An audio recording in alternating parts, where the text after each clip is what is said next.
In the beginning, there was only the quiet, eternal expanse, filled with primordial forces and whispers of things to come. In this boundless stillness, long before the rise of gods or men, there was Prometheus, the titan of foresight, a figure whose very name evokes visions of distant stars and the fire that would one day light the way for humanity. Prometheus was a quiet observer, a weaver of destinies who saw the threads of fate unfold before them. His gift, both a blessing and a burden, was the ability to foresee what was to come, to understand the intricate dance of the cosmos and the lives it would one day hold. Yet it was not simply knowledge that he possessed, but a will to act upon it, to defy the powers above and change the course of history. This is his story, not one of grand battles or heroic triumphs, but a tale of quiet defiance, of the gift of fire and the burdens it would bring. In the unfolding chapters of his journey, we will explore his origins, his struggle with the gods, and the timeless legacy that still speaks to us across the ages. If you find comfort in the warmth of this ancient tale, consider liking, subscribing, and sharing where you're listening from, so the stories of old can continue to live on in the stillness of the night. Before the world as we know it took shape, there was nothing but the vast, empty void. In the beginning, the ancient Greeks spoke of chaos, a yawning chasm that contained neither order nor form, only the silent potential for what was to come. From this empty abyss, the first primordial beings emerged, not as gods or men, but as forces that would shape the very fabric of existence. Among these early beings was Gaia, the earth, born of chaos, who would become the foundation upon which all life would stand. From her arose the heavens, Uranus, the sky, who would one day embrace her, and from their union would spring the Titans, mighty and powerful beings who would rule the world before the gods. Yet, even within this vast expanse of primal creation, there was a whisper, a quiet movement in the heart of the cosmos, where knowledge and foresight would begin to take root. Prometheus, the Titan whose story we shall now follow, was born into this first era, before the rise of the gods and the great conflicts that would define their reign. His mother was the Titaness Clymene, a figure of gentle grace, and his father was the Titan Iapetus, a being whose very name suggested the force of might, the strength of the earth beneath the heavens. Iapetus himself was the son of Uranus and Gaia, and thus Prometheus's lineage was traced directly to the primal forces that first stirred the universe into being. But unlike many of his Titan kin, who were defined by their immense power and their untamed nature, Prometheus was different. From an early age, he was marked by an uncanny intelligence, a gift of foresight that seemed to set him apart from the brute force that dominated the world of the Titans.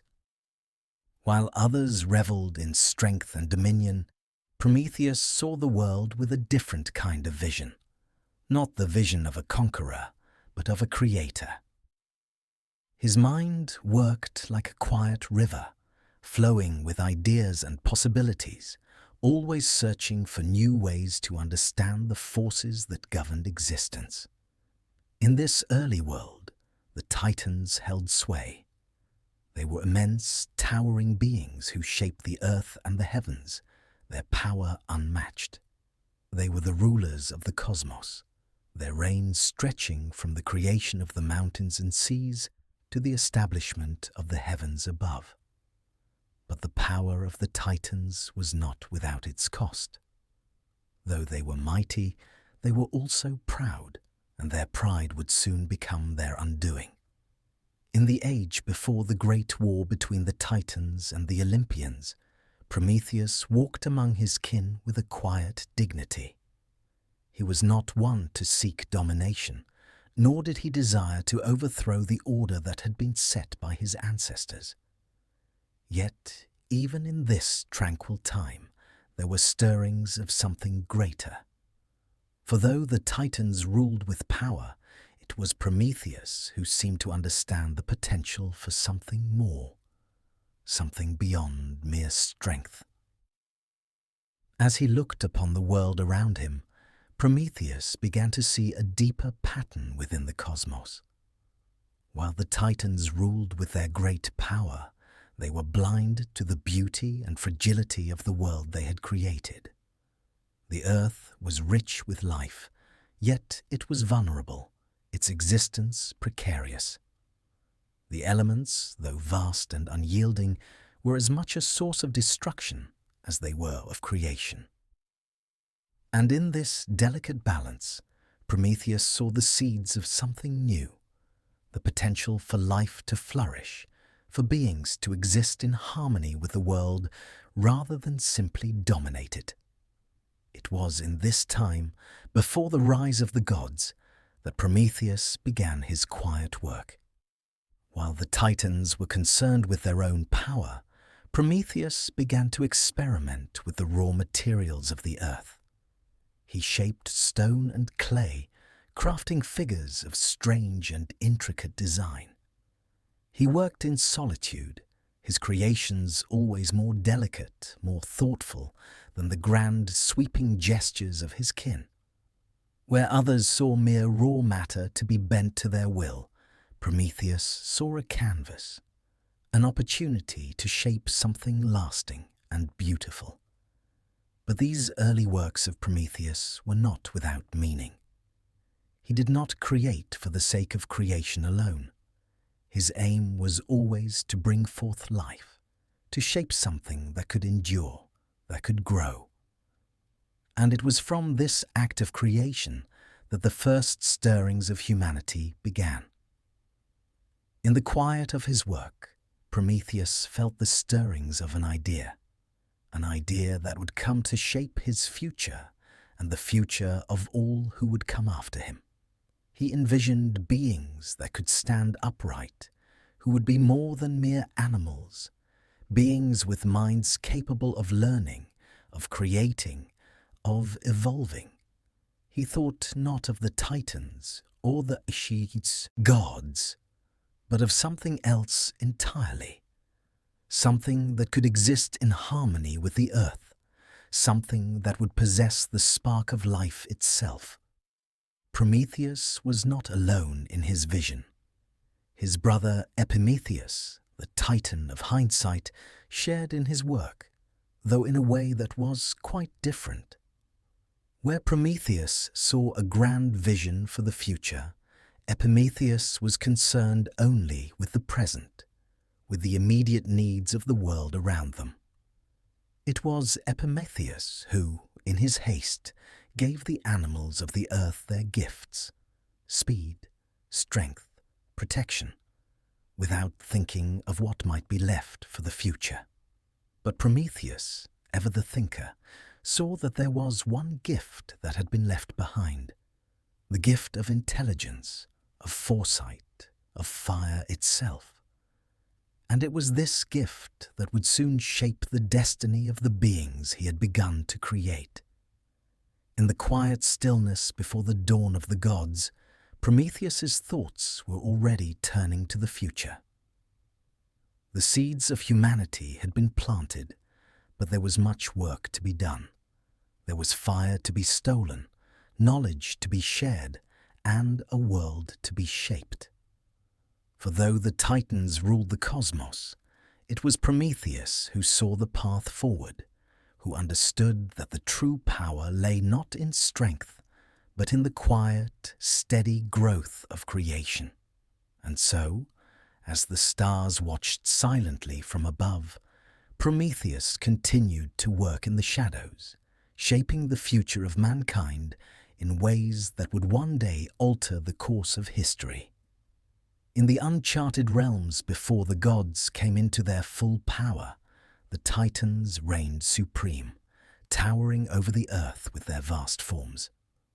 Born of Gaia, the earth, and Uranus, the sky, these mighty beings were as old as time itself. Among them, Prometheus stood apart, not only because of his striking intellect, but because of the unique destiny he would come to embody. His was a path unlike the other Titans, one marked by quiet purpose and, perhaps, a kind of gentle rebellion against the very order his kin sought to maintain. Prometheus's birth is set amidst this primordial epoch, a time when the world was still malleable and untamed. The Titans, though strong and powerful, were not yet defined by the structures they would later come to command. Their forms were vast, their powers great, but their understanding of the world was limited to their own immense strength and dominance. In this realm, Prometheus was born not merely as a child of his mighty parents, but as a figure destined for something far beyond the role of conqueror or king. His father, Iapetus, was a Titan whose name spoke of strength, unyielding, unbroken strength. Iapetus himself had once been one of the great children of Gaia and Uranus, a being of formidable power who was deeply intertwined with the force of nature.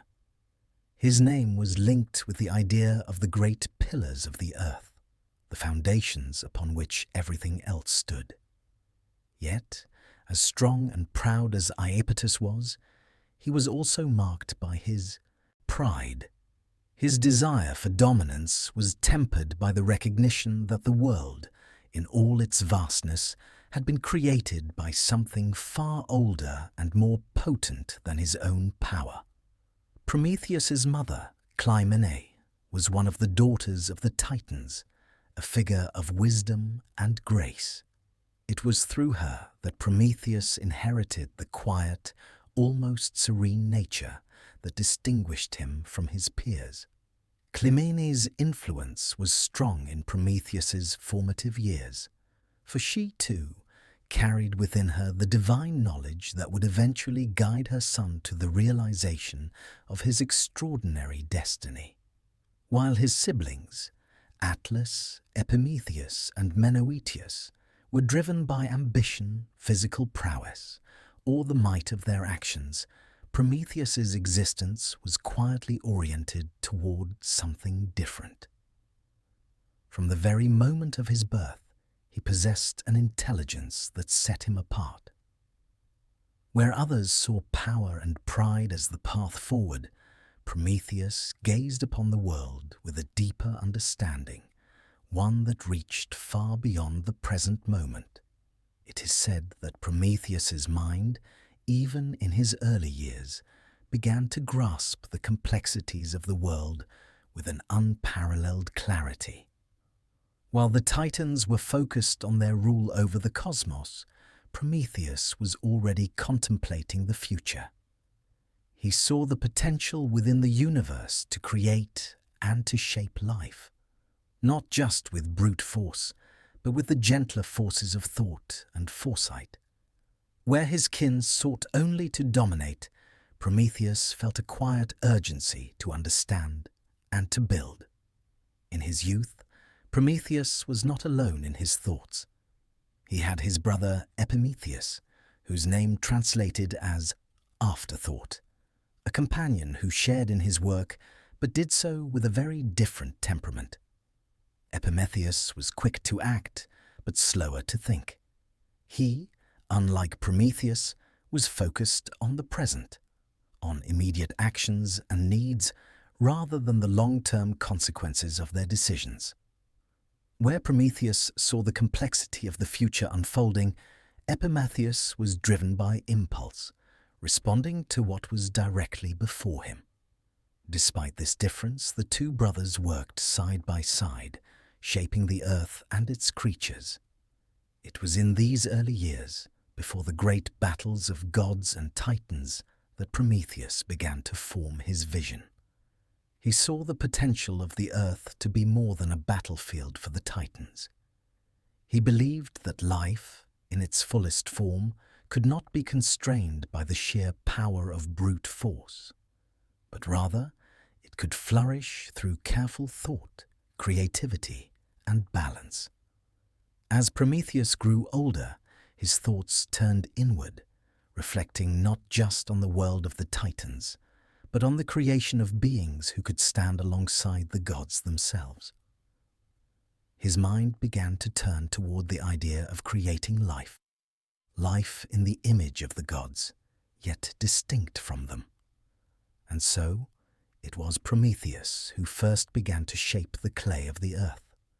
His hands, imbued with divine skill, carefully molded figures from the very soil of the earth, beings with forms that would resemble those of the gods, yet made from the simplest materials of the world. But Prometheus did not work alone in his desire to create. His brother Prometheus, though often quick to act, joined him in the endeavor to shape life. Prometheus, acting out of a sense of immediate need, gave each animal its gift: the strength of the lion, the speed of the deer, the flight of the eagle. However, in his haste, he neglected to consider one essential thing: the creation of a being that could balance the world, a creature that could both think and act with wisdom. And so, the gift of intelligence was left untouched. It was here, in this moment of creation, that Prometheus realized the fault in his brother's actions.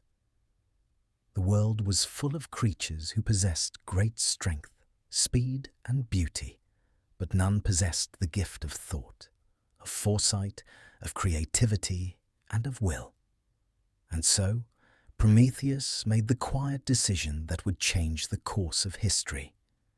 He would create a being capable of understanding and reasoning, one who could stand apart from the animals of the earth and from the gods themselves.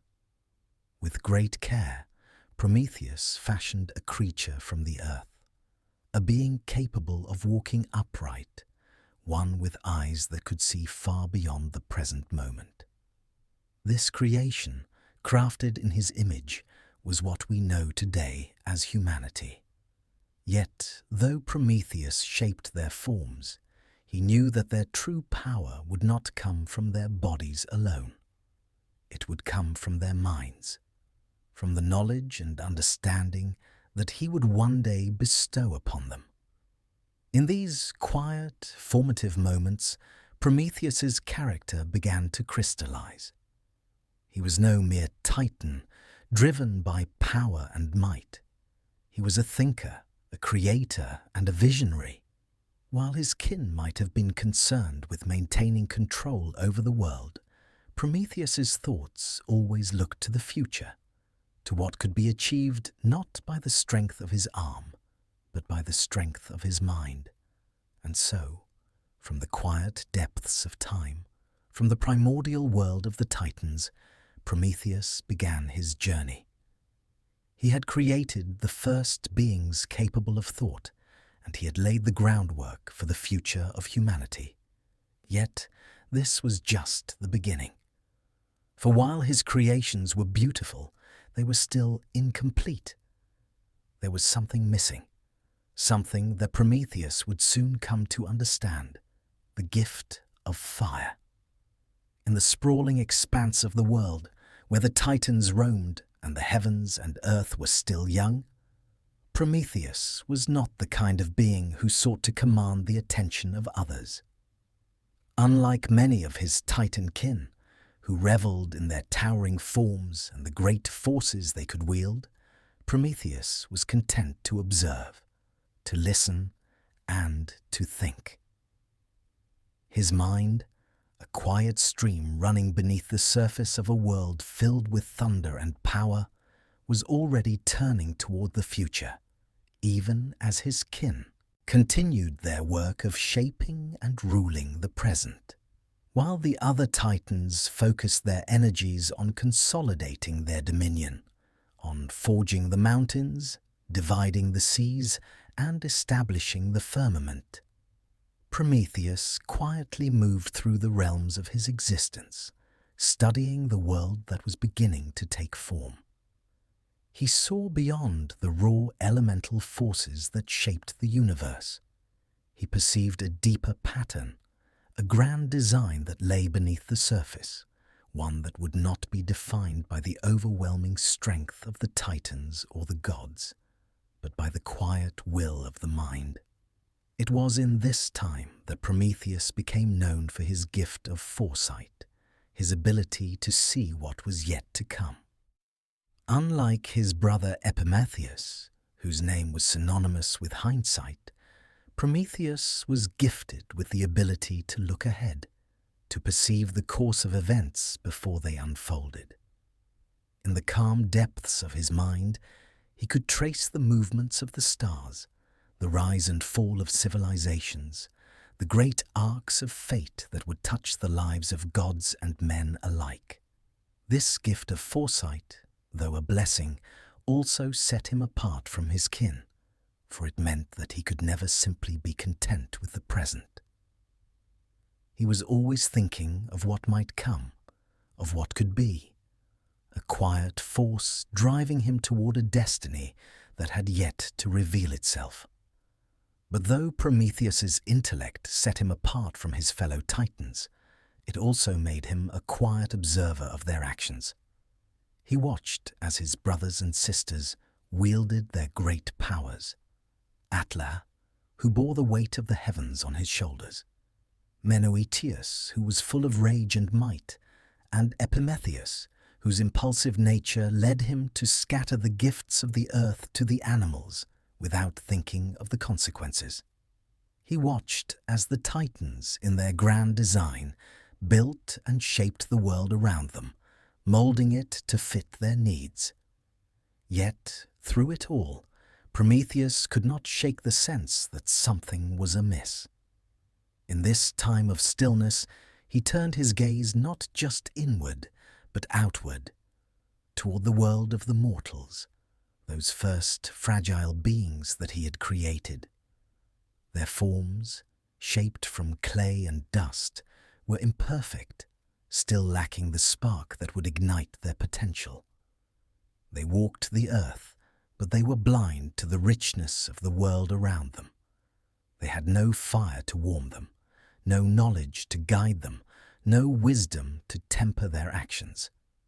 And yet, despite their limitations, there was something in them that Prometheus could not ignore, a potential for greatness, a capacity for growth that he recognized as something worth nurturing. It was in this quiet observation that Prometheus's thoughts began to turn toward a singular question. How could he give these creatures the gift they needed to survive and thrive?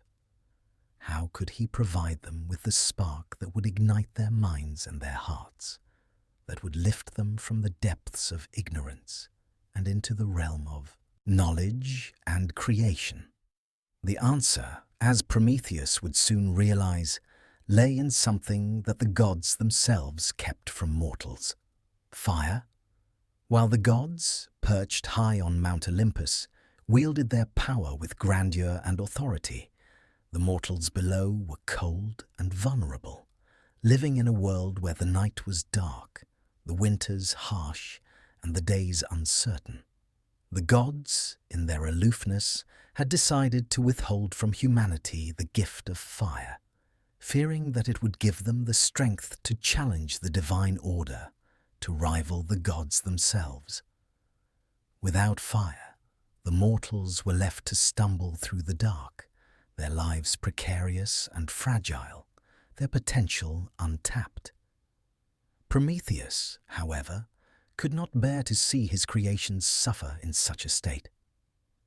The fire that the gods held so tightly was the very thing that could transform humanity, the force that could fuel their bodies, their minds, and their ambitions.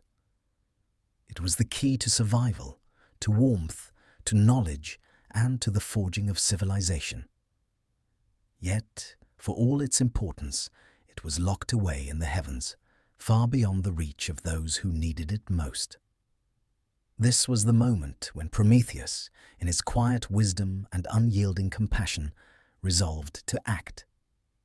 He knew that defying the gods would come at great cost, for Zeus, the king of the gods, had made it clear that no mortal or titan should possess the gift of fire.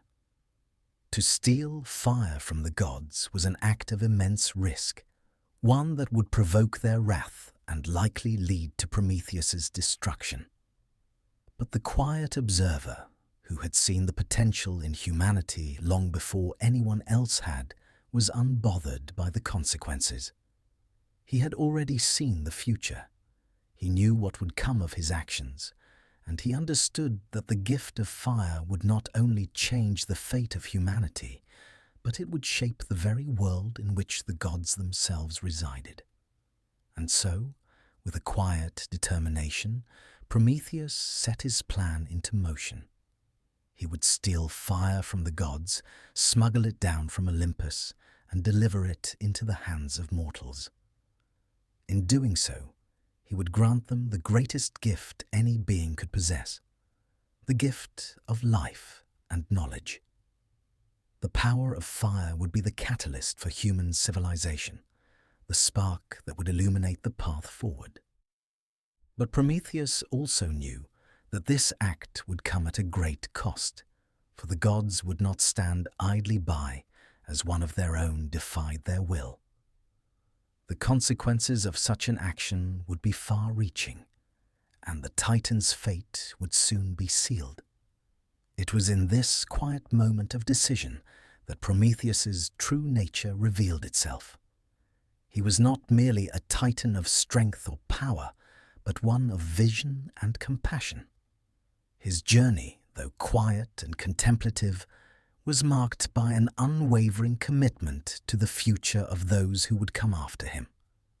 For in his heart, he knew that the key to survival was not power or dominion, but the gift of knowledge, the gift that would allow mortals to rise, to grow, and to become something greater than they ever could have imagined. Prometheus, though born into a world ruled by titans, mighty and proud beings who shaped the world with their vast strength, stood apart from them in many ways. He was not driven by the desire for dominion, nor was he interested in the endless battles for supremacy that often preoccupied his kin. The Titans, with their great might and towering forms, ruled the world with raw power, and their reign was defined by a prideful certainty in their superiority. But Prometheus, unlike the others, saw beyond this forceful rule. He looked not to the present moment of strength and power, but to the future, to what might come beyond the immediate grip of the Titan's reign. The Titans, immense as they were also burdened by their own arrogance.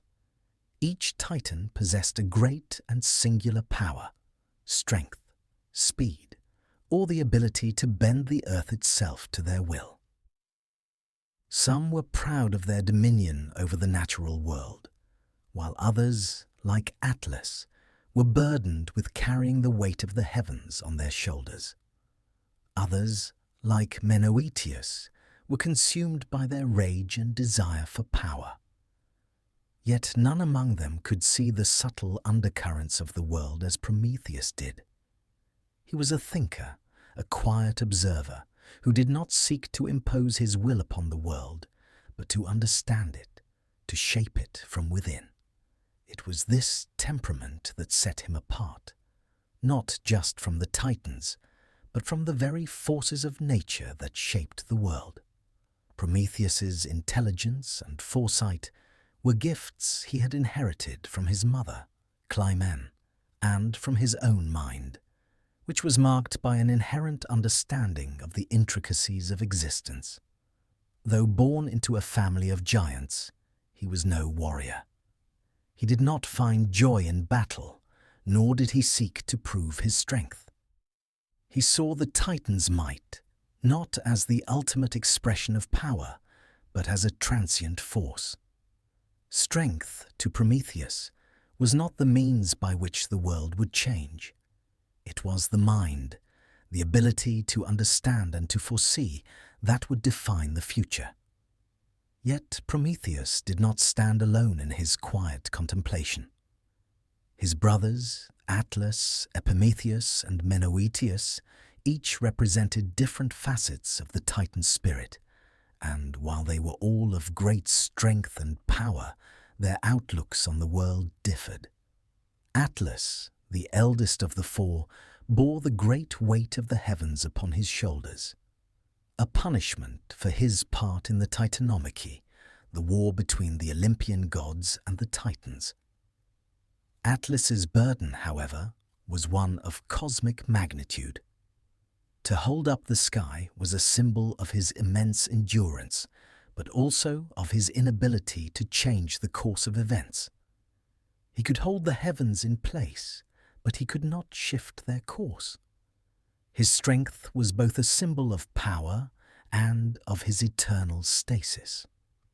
To Prometheus, Atlas's task was a poignant reminder of the limitations of pure force. It was not strength that would win the future, but the ability to change, to adapt, and to bring forth something new. Epimetheus, Prometheus's brother, was of a different nature entirely. Where Prometheus was defined by foresight, Epimetheus was defined by his impulsiveness. His name, Afterthought, suggested his tendency to act without considering the consequences. In his eagerness to bring life to the world, Epimetheus gave each creature its gift: the lion with its strength, the bird with its wings, the deer with its speed. But in his haste, Epimetheus neglected one crucial gift: intelligence. While the creatures of the earth were strong or swift, none were capable of thought or reason. In a sense, the world of the Titans, for all its power, lacked the spark of consciousness that would give rise to something more, something that could truly shape the world. It was here that Prometheus's role began to crystallize. Though Epimetheus had scattered the gifts of the earth, he had neglected to consider the needs of the beings he had created. Prometheus, with his wisdom and foresight, understood that to truly nurture life, it would need more than just strength or speed. It would need fire, the fire of intellect, of creativity, of knowledge. It was this realization that set Prometheus apart from his kin. He was not content with the world as it was, shaped by the brute force of the Titans. He saw a future that was not yet formed, one that could be made better by knowledge and the gift of fire. Though he stood apart in his thoughts and his visions, Prometheus's role in the Titan world was far from insignificant. While the other Titans fought and ruled, Prometheus remained at their side, observing and listening, waiting for the moment when he could act. He did not seek to overthrow his kin, for he recognized the strength they held. But he also saw that the world they had created was incomplete. The power of the Titans alone could not sustain life in its fullest form. There was something more, something that could be found in the quiet corners of existence, in the realm of ideas and intellect. In the halls of the Titans, Prometheus found himself a figure of quiet contemplation. He was not a warrior, nor a king, but a thinker. He listened to the debates and the struggles of the other Titans, watching as they argued over territory and strength. But Prometheus, as he moved through the world of the Titans, kept his focus on something beyond their immediate concerns. He had seen the world before it took its final shape, and he understood that something was missing. It was in this quiet space, between the loud, thunderous actions of his kin and the quiet contemplation of his own mind, that Prometheus began to form his vision of the future. Though he remained a figure of relative calm amidst the powerful, warlike Titans, Prometheus was also deeply involved in the shaping of the earth and its creatures.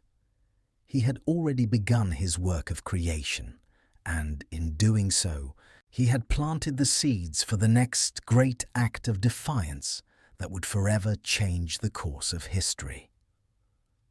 But Prometheus was not driven by the need for glory or recognition.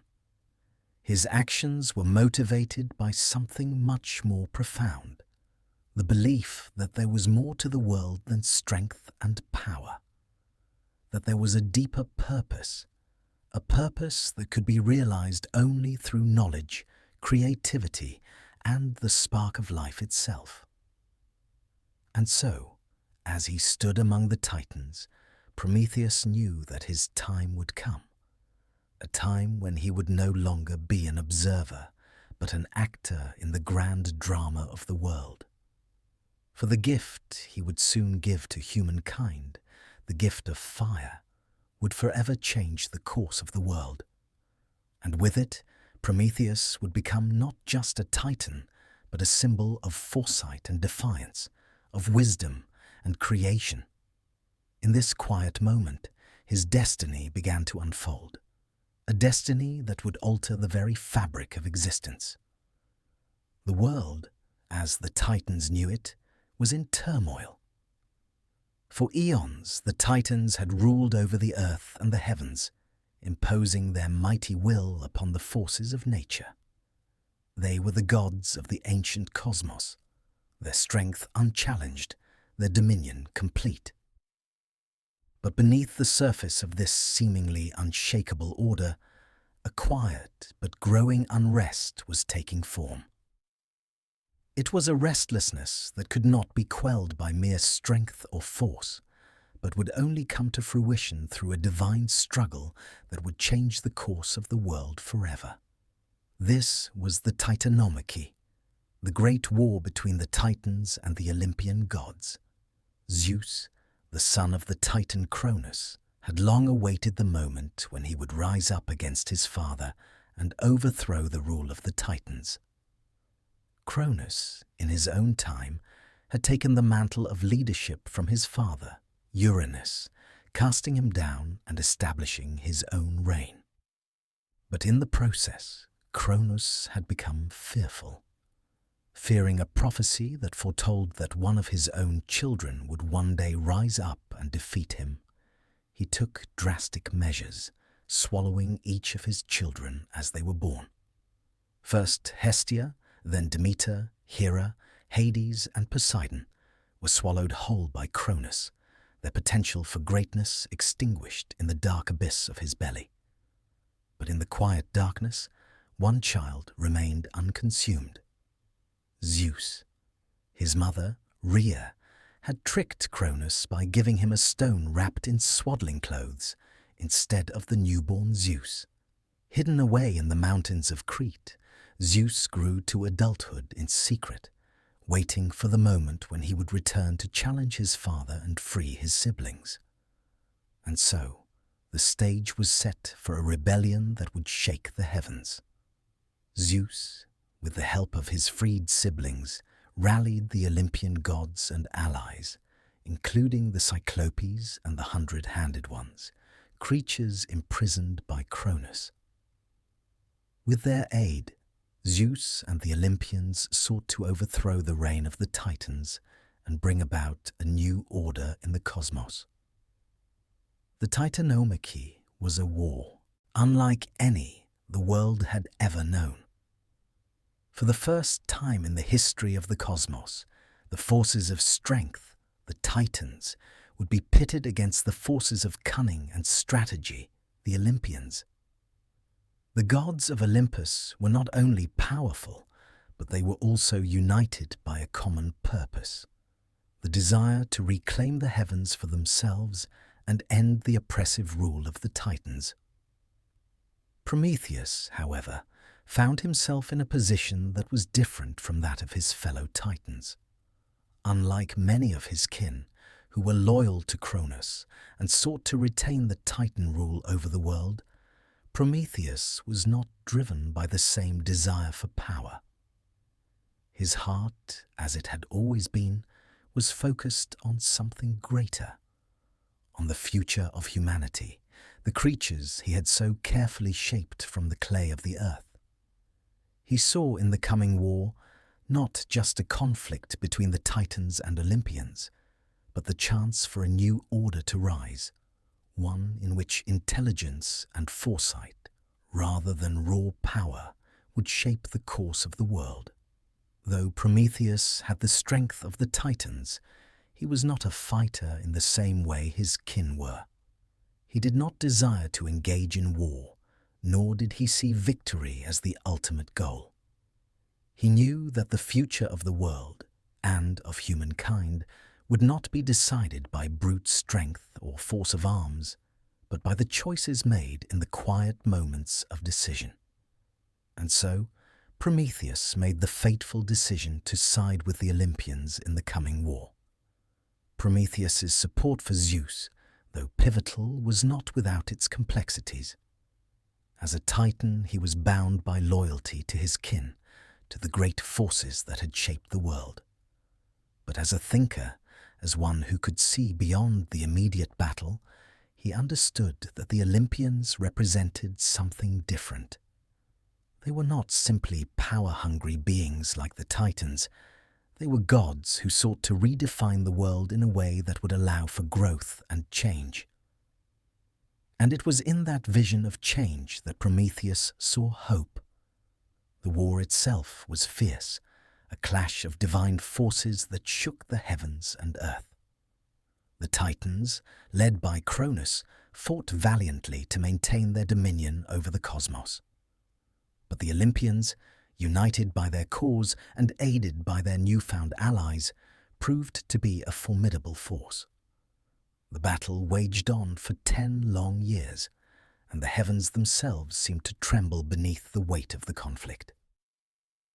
Prometheus, though not a warrior, played a key role in the war, not through direct confrontation, but through his wisdom. He used his foresight to guide Zeus and the Olympians, offering strategies and counsel that helped them navigate the many obstacles the Titans presented. His intellect, his ability to foresee outcomes, was invaluable. He understood the Titans' tactics, their strengths and their weaknesses, and he helped the Olympians gain the upper hand. But even as he worked alongside the Olympians, Prometheus knew that the consequences of this war would be far-reaching. Though victory of the Olympians would mark the end of the Titans' reign and the beginning of a new era. But what would that new era bring? Prometheus, ever the thinker, was not certain. He could see that the Olympians would create a world of order, but he also saw the dangers that lay in their ambitions.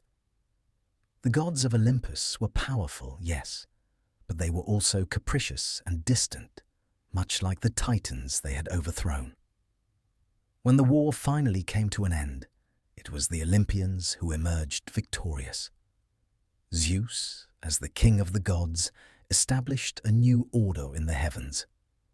The Titans were cast down into the abyss of Tartarus, their great power and pride broken.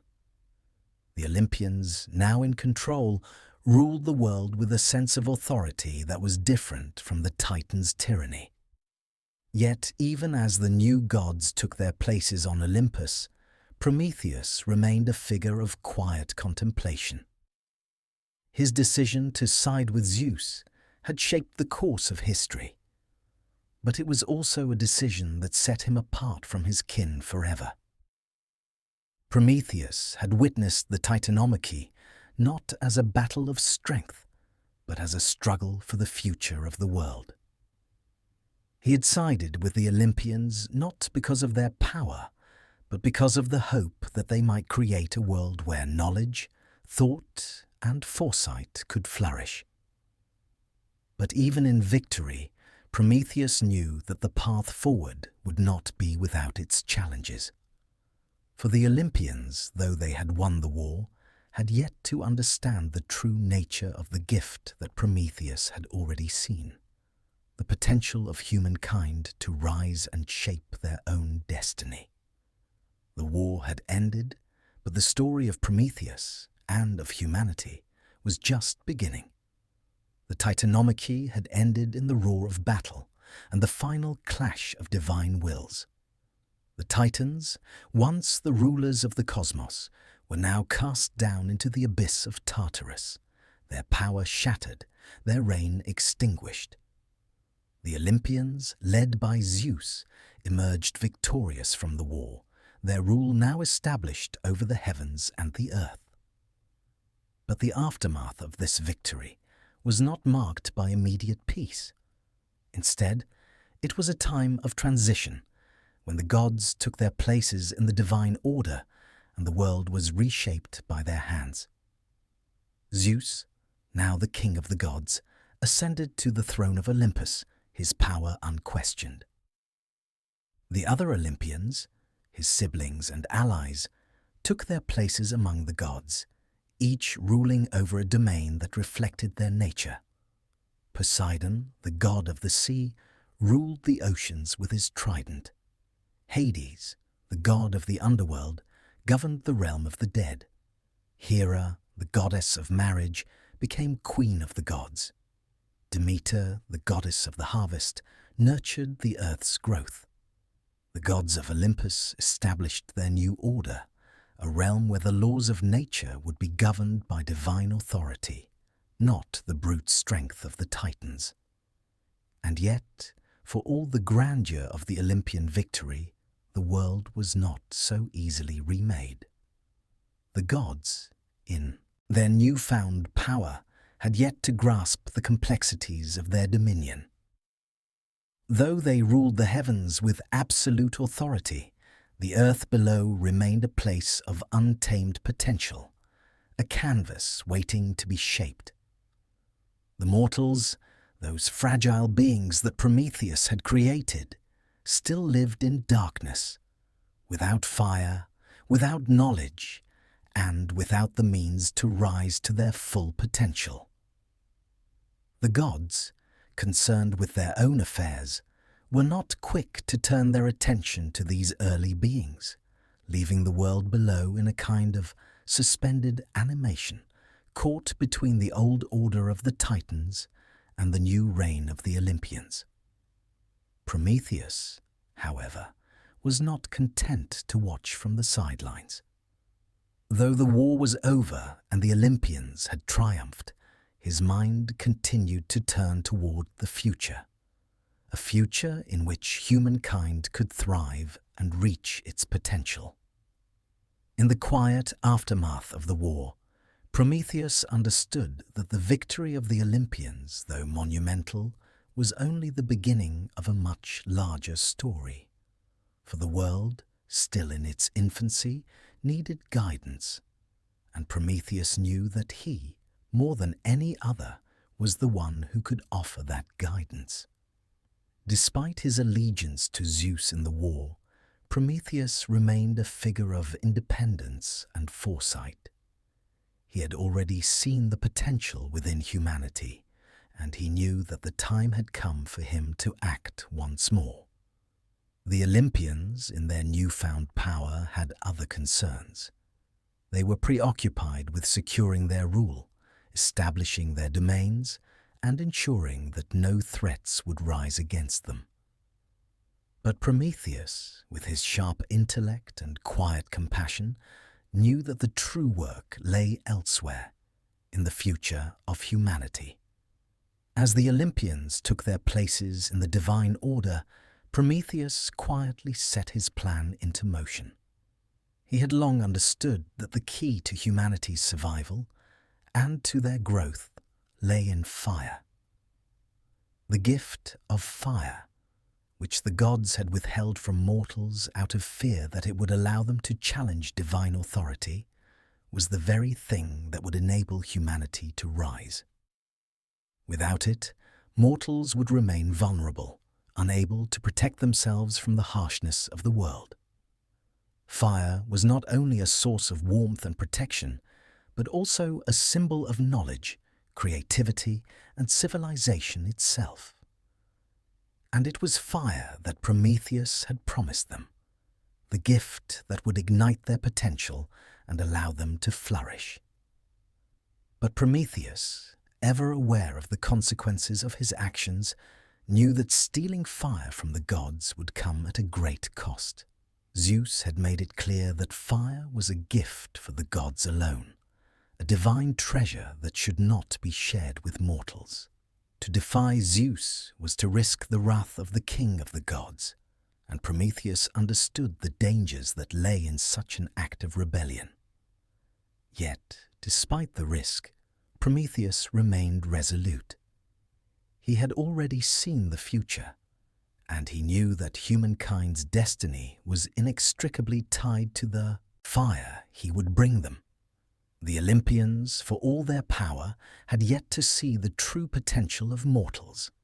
It was up to Prometheus, then, to grant them that spark. And so, under the cover of darkness, Prometheus stole fire from the gods. The act itself was quiet, almost serene in its defiance. Prometheus did not seek glory or fanfare for what he was about to do. He had long understood that his role in the world was not to be a conqueror, but a creator, a giver of gifts that would shape the future. With his knowledge of the divine, he carefully took fire from the hearth of the gods, wrapping it in a fennel stalk to conceal it. Then, with a careful step, he descended from Olympus and brought the fire to humanity. It was a gift that would change the course of history, a spark that would ignite the flames of civilization and knowledge. As Prometheus delivered the fire into the hands of mortals, he could already see the transformative power it would have. The fire, though a simple thing, was the key to unlocking the potential that lay dormant within humanity. It would warm their homes, cook their food, and protect them from the dangers of the dark. But more importantly, it would allow them to think, to create, and to forge a future of their own. Fire would become the symbol of human ingenuity, of the ability to shape the world and bend it to one's will. For a time, humanity flourished with their newfound gift. They learned to harness the power of fire, to forge tools, to build civilizations. Prometheus's gift, though simple in its form, was the catalyst for everything that would come.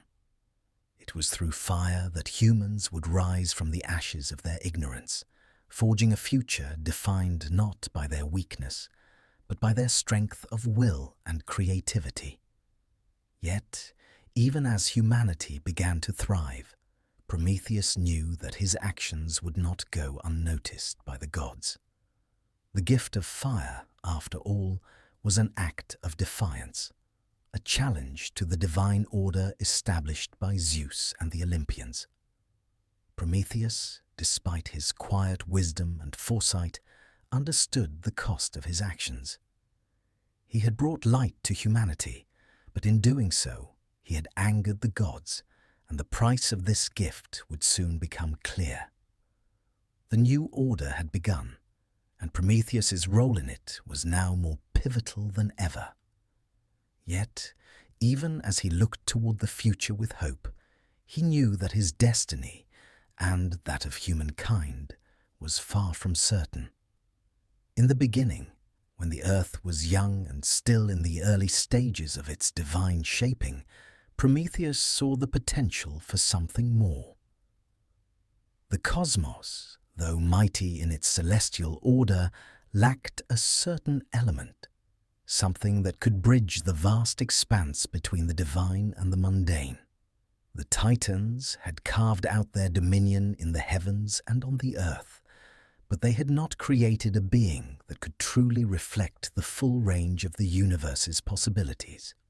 While the Titans focused on their great power, on their monumental feats of strength, Prometheus, with his quiet wisdom and vision, recognized a deeper, more delicate purpose. He did not see the world through the lens of domination or sheer might, but as a place for growth, exploration, and understanding. It was through this perspective that Prometheus began to consider the creation of something different, a being that was not driven by the primal forces of nature, but by thought, reason, and the potential for progress. And so, it was Prometheus who first shaped humanity, carefully crafting these new beings from the raw clay of the earth. He took the earth's dust and molded it, just as a sculptor molds his clay, shaping a form that could stand upright and walk the land. The process was slow and deliberate, filled with the quiet deliberation of one who saw not only the body, but also the mind in the making. Prometheus's creations were not like the animals that roamed the earth. They were different, imbued with a spark of potential that set them apart. Prometheus's work was intricate, for he understood that these beings would need more than just form to survive in the world he was shaping.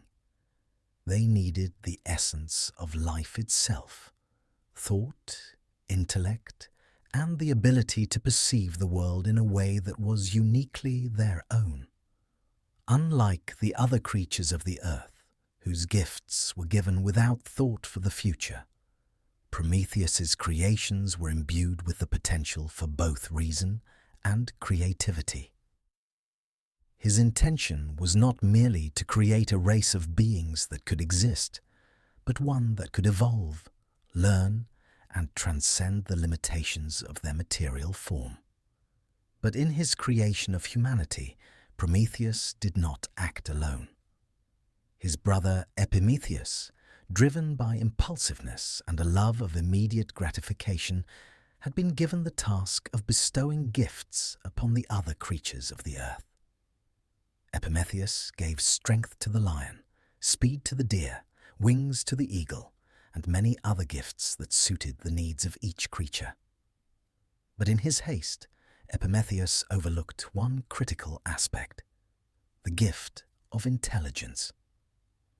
He had filled the world with animals that could survive by instinct, but he had forgotten to grant this new creation, humanity, the very thing that would set them apart from all other beings. Prometheus, with his foresight and quiet understanding of the world, saw what his brother had failed to see.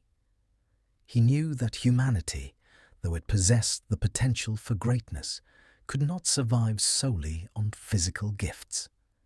They needed fire, the gift that would ignite their minds, that would allow them to think, to create, and to shape their future.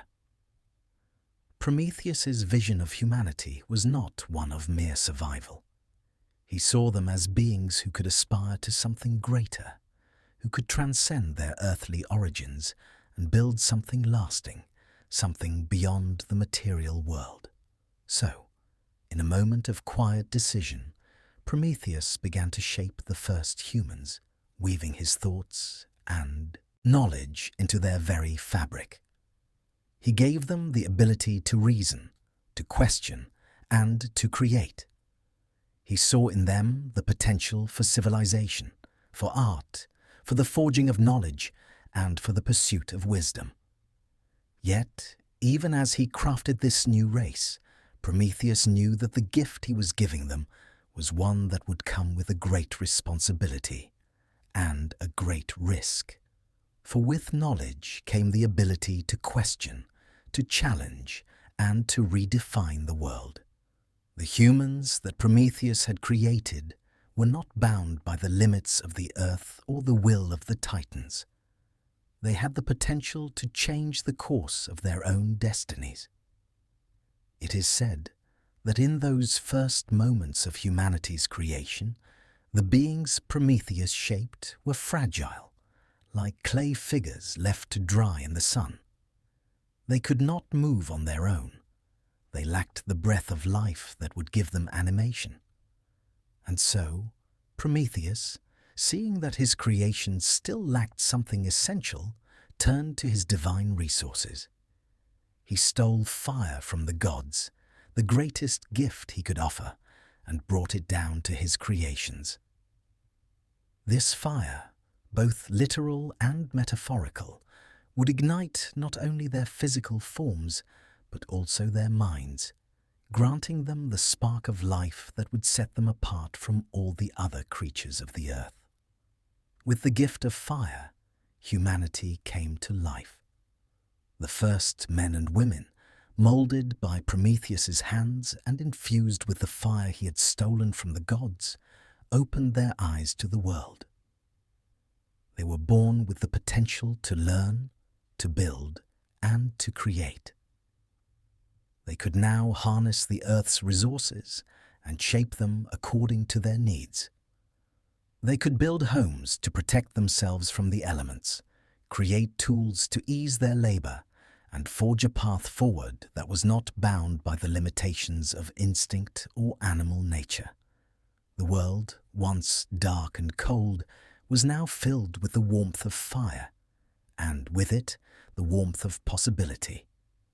But Prometheus's gift was not without its complications.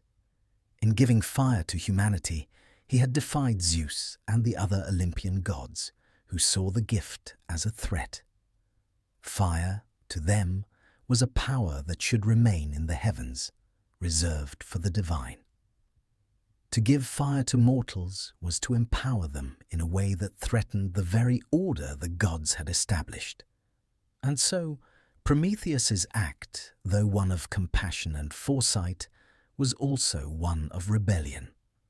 Despite the risks, Prometheus continued to watch over humanity, guiding them in their early days of creation and helping them to understand the world around them. The first steps of civilization were taken, not by the divine will of the Olympians, but through the spark of fire that Prometheus had given them. It was through this fire that humanity would forge their own path, a path marked by both the potential for greatness and the burden of responsibility. Prometheus, the quiet observer, had seen what could be, and he had given humanity the gift that would enable them to shape their own future. In this quiet moment of creation, Prometheus laid the foundation for everything that was to come: the rise of human civilization, the pursuit of knowledge, the building of cities, the creation of art and culture, and the unrelenting desire to reach for something beyond the stars. Humanity, though fragile in its beginnings, had now been given the tools to transcend its limitations and begin its journey toward greatness. The spark of life, ignited by Prometheus's stolen fire, set humanity on a path of growth and discovery that would span the ages. What began as a fragile race, living in the shadows of the vast and uncaring world, soon blossomed into something far greater. With the gift of fire, humanity gained not only the warmth of survival, but also the light of knowledge, the ability to shape their destiny and rise above their animalistic instincts. And so, in the quiet unfolding of time, the ages of humanity began. A sequence of eras that would define the course of human history, each marked by its own challenges, growth, and ultimate transformation. The ancient Greeks, whose myths were woven from the threads of these ages, spoke of these periods with both reverence and caution. For the ages of humanity, though rich with promise, were also fraught with dangers, and each new era brought both blessings and burdens. The first age, known as the Golden Age, was a time of prosperity and harmony. This was the age when humanity, still young and untouched by the complexities of life, lived in a state of innocence and ease. The gods themselves were said to have mingled freely with mortals, and the earth provided abundantly.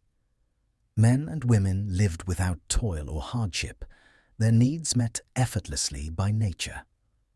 The very soil was rich and the seasons were always in perfect balance. It was an era of peace, where strife and suffering were unknown, and death came only as a quiet, natural end to a life well lived. In this age, Prometheus's creations flourished. With fire, they built their homes and their tools, but they did not yet know the weight of hardship. Their minds, though awake with the potential for greatness, were still in the early stages of development. It was a time of discovery, but one untainted by struggle. The Golden Age, though brief, was a time of balance, where humanity lived in harmony with nature, and the gods watched over them with favor. But as with all things, the Golden Age did not last forever. Gradually, as the wheel of time turned, the world began to change. The Second Age, known as the Silver Age, brought with it a great shift in the human condition. It was an age marked by decline, though not yet by the suffering and war that would follow in later ages. The Silver Age was a time when humans began to shift away from their earlier state of harmony. They began to build cities and engage in more complex forms of society, and with these developments came the first signs of discord. The once effortless bounty of the earth began to fade, and while humanity was still gifted with fire and intellect, they now found that they needed to work harder to survive. The gods, too, began to withdraw, their favor no longer as constant as it had been in the Golden Age. The relationship between mortals and gods, once one of unity, became more distant. Though they still enjoyed the comforts of fire and civilization, the humans of the Silver Age began to experience the realities of ambition, jealousy, and the competition that arose from their growing complexity. The first signs of division began to show in this age, as human nature began to take on its darker aspects. With the passing of the Silver Age, the world moved into the Bronze Age, a time marked by conflict, war, and the harsh realities of existence. In this age, humanity, fueled by their newfound abilities and growing knowledge, began to turn against one another. With the gift of fire came not only the power to create, but also the power to destroy. Weapons were forged and armies were raised as human beings waged wars for territory, power, and resources. The once harmonious balance of the world, now fractured, gave rise to constant strife and the shadow of death. Though humanity had gained much in the way of intellect and skill, the Bronze Age was a time of great violence. The gods watched from above, their eyes turned away from the mortals below. And Prometheus, who had seen the potential for greatness in his creations, now watched with sorrow as humanity, emboldened by their power, began to destroy the very world that had nurtured them. The fire, which had once been a gift of life and creativity, was now a tool of war and devastation. The Bronze Age, like the Silver Age before it, came to a close, giving way to the Iron Age, a time of darkness, hardship, and suffering. It was the age in which humanity would feel the full weight of their actions, a time when the gods, having long withdrawn their favor, left mortals to their own devices. The Iron Age was the darkest of the ages, an era marked by toil and suffering, where humans struggled not only against the world around them, but against each other. It was a time when corruption, greed, and violence were rampant, and the light of fire that had once been a symbol of hope and creativity became a symbol of destruction and despair. In this age, humanity's connection to the divine seemed almost lost. The gods, having distanced themselves from mortals, looked upon the Iron Age with disdain. Yet it was in this time of suffering that humanity's true resilience would be tested. For despite the hardships of the Iron Age, there was still the potential for change, for growth, and for redemption. Though the world had descended into darkness, the fire that Prometheus had given remained, the spark that could one day bring humanity back from the brink. Prometheus, in his quiet contemplation, continued to watch over his creations, though he could not intervene directly. He had given humanity the gift of fire, the gift of knowledge, and the gift of choice. But the choice to use these gifts wisely was theirs alone. His heart ached as he saw the path humanity had taken, but he did not regret the gift he had given. For within the fire there remained the potential for change, for creativity, and for rebirth. In the end, the ages of humanity were a cycle of rise and fall, of greatness and decline. The Golden Age had given way to the Silver, then the Bronze, and finally the Iron Age, each one marked by a shift in human nature, from innocence to corruption, from peace to war, from harmony to suffering. And yet, through it all, the fire that Prometheus had stolen from the gods remained, a constant reminder that humanity had the power to change, to grow, and to shape their own destiny. As the ages passed, humanity's future remained uncertain. But as long as fire burned, as long as the light of knowledge and creativity endured, there was hope that humanity might one day emerge from the shadows of the Iron Age and find their way back to the balance and harmony they had once known. As the world of humanity began to shift through its ages, Prometheus remained, ever the silent observer of their rise and fall. His gift of fire had set the spark for human civilization, yet he knew that his role in the grand tapestry of creation was not yet finished. The fire he had stolen from Olympus was not the only gift that Prometheus would bestow upon humanity. There was another, subtler act that would further seal his legacy. It was an act that would echo in the myths of the gods and mark a defining moment in the history of mankind, even as it foreshadowed the great divide between the divine and the mortal. This act took place in the time after the Titanomachy, in an age when the Olympian gods, now victorious over their Titan predecessors, began to establish their authority over the earth. Zeus, as the new king of the gods, sought to solidify his rule over both the celestial realms and the mortal world. Yet, despite his newfound power, a delicate relationship remained between the gods and mortals, one that would be tested during a crucial moment of divine negotiation.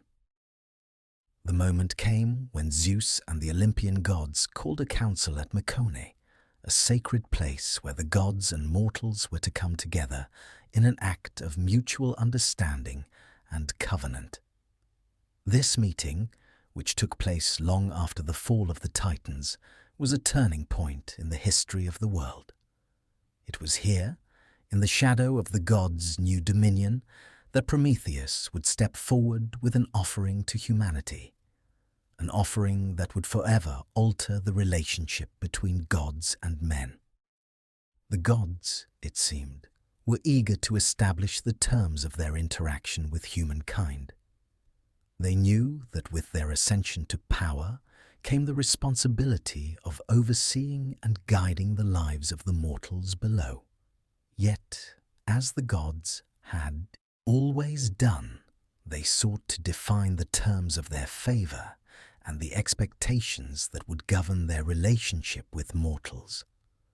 Their authority, it seemed, was absolute, and they were not inclined to share their divine gifts freely with the beings they had created. There was, however, a moment of negotiation, a contest of sorts, in which both gods and mortals would participate. The challenge took the form of a ritual sacrifice. The gods, in their eternal power, required offerings from the mortals as a sign of respect and acknowledgement of their divine status. Yet the nature of these offerings was disputed. Should the mortals give the gods the finest cuts of meat, the richest portions of their livestock, or should they find another means of offering? It was in this contest that Prometheus played his hand. Prometheus, always the thinker, recognized that a great opportunity lay before him. He saw that the gods, despite their immense power, were still bound by their own desires.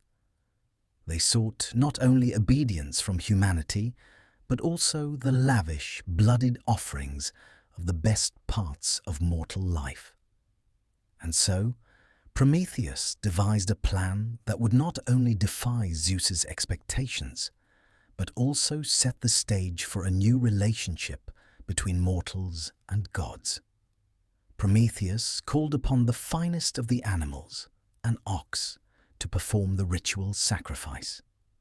But instead of giving the gods the rich and prized cuts of meat, Prometheus decided to divide the animal in a clever way, offering the gods a false choice that would expose their greed and hunger for more.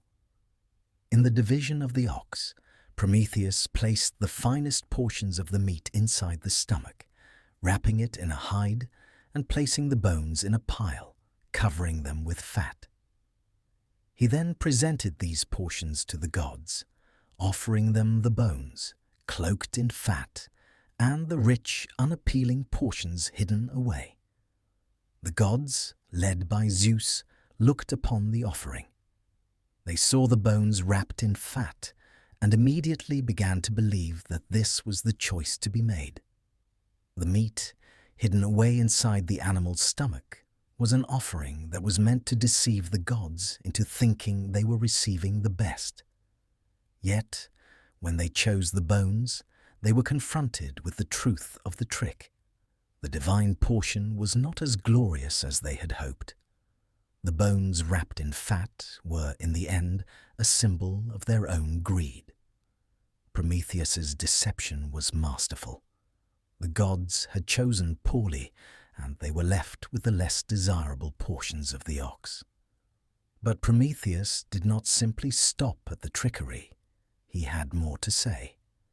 He gave the mortals a different portion of the sacrifice.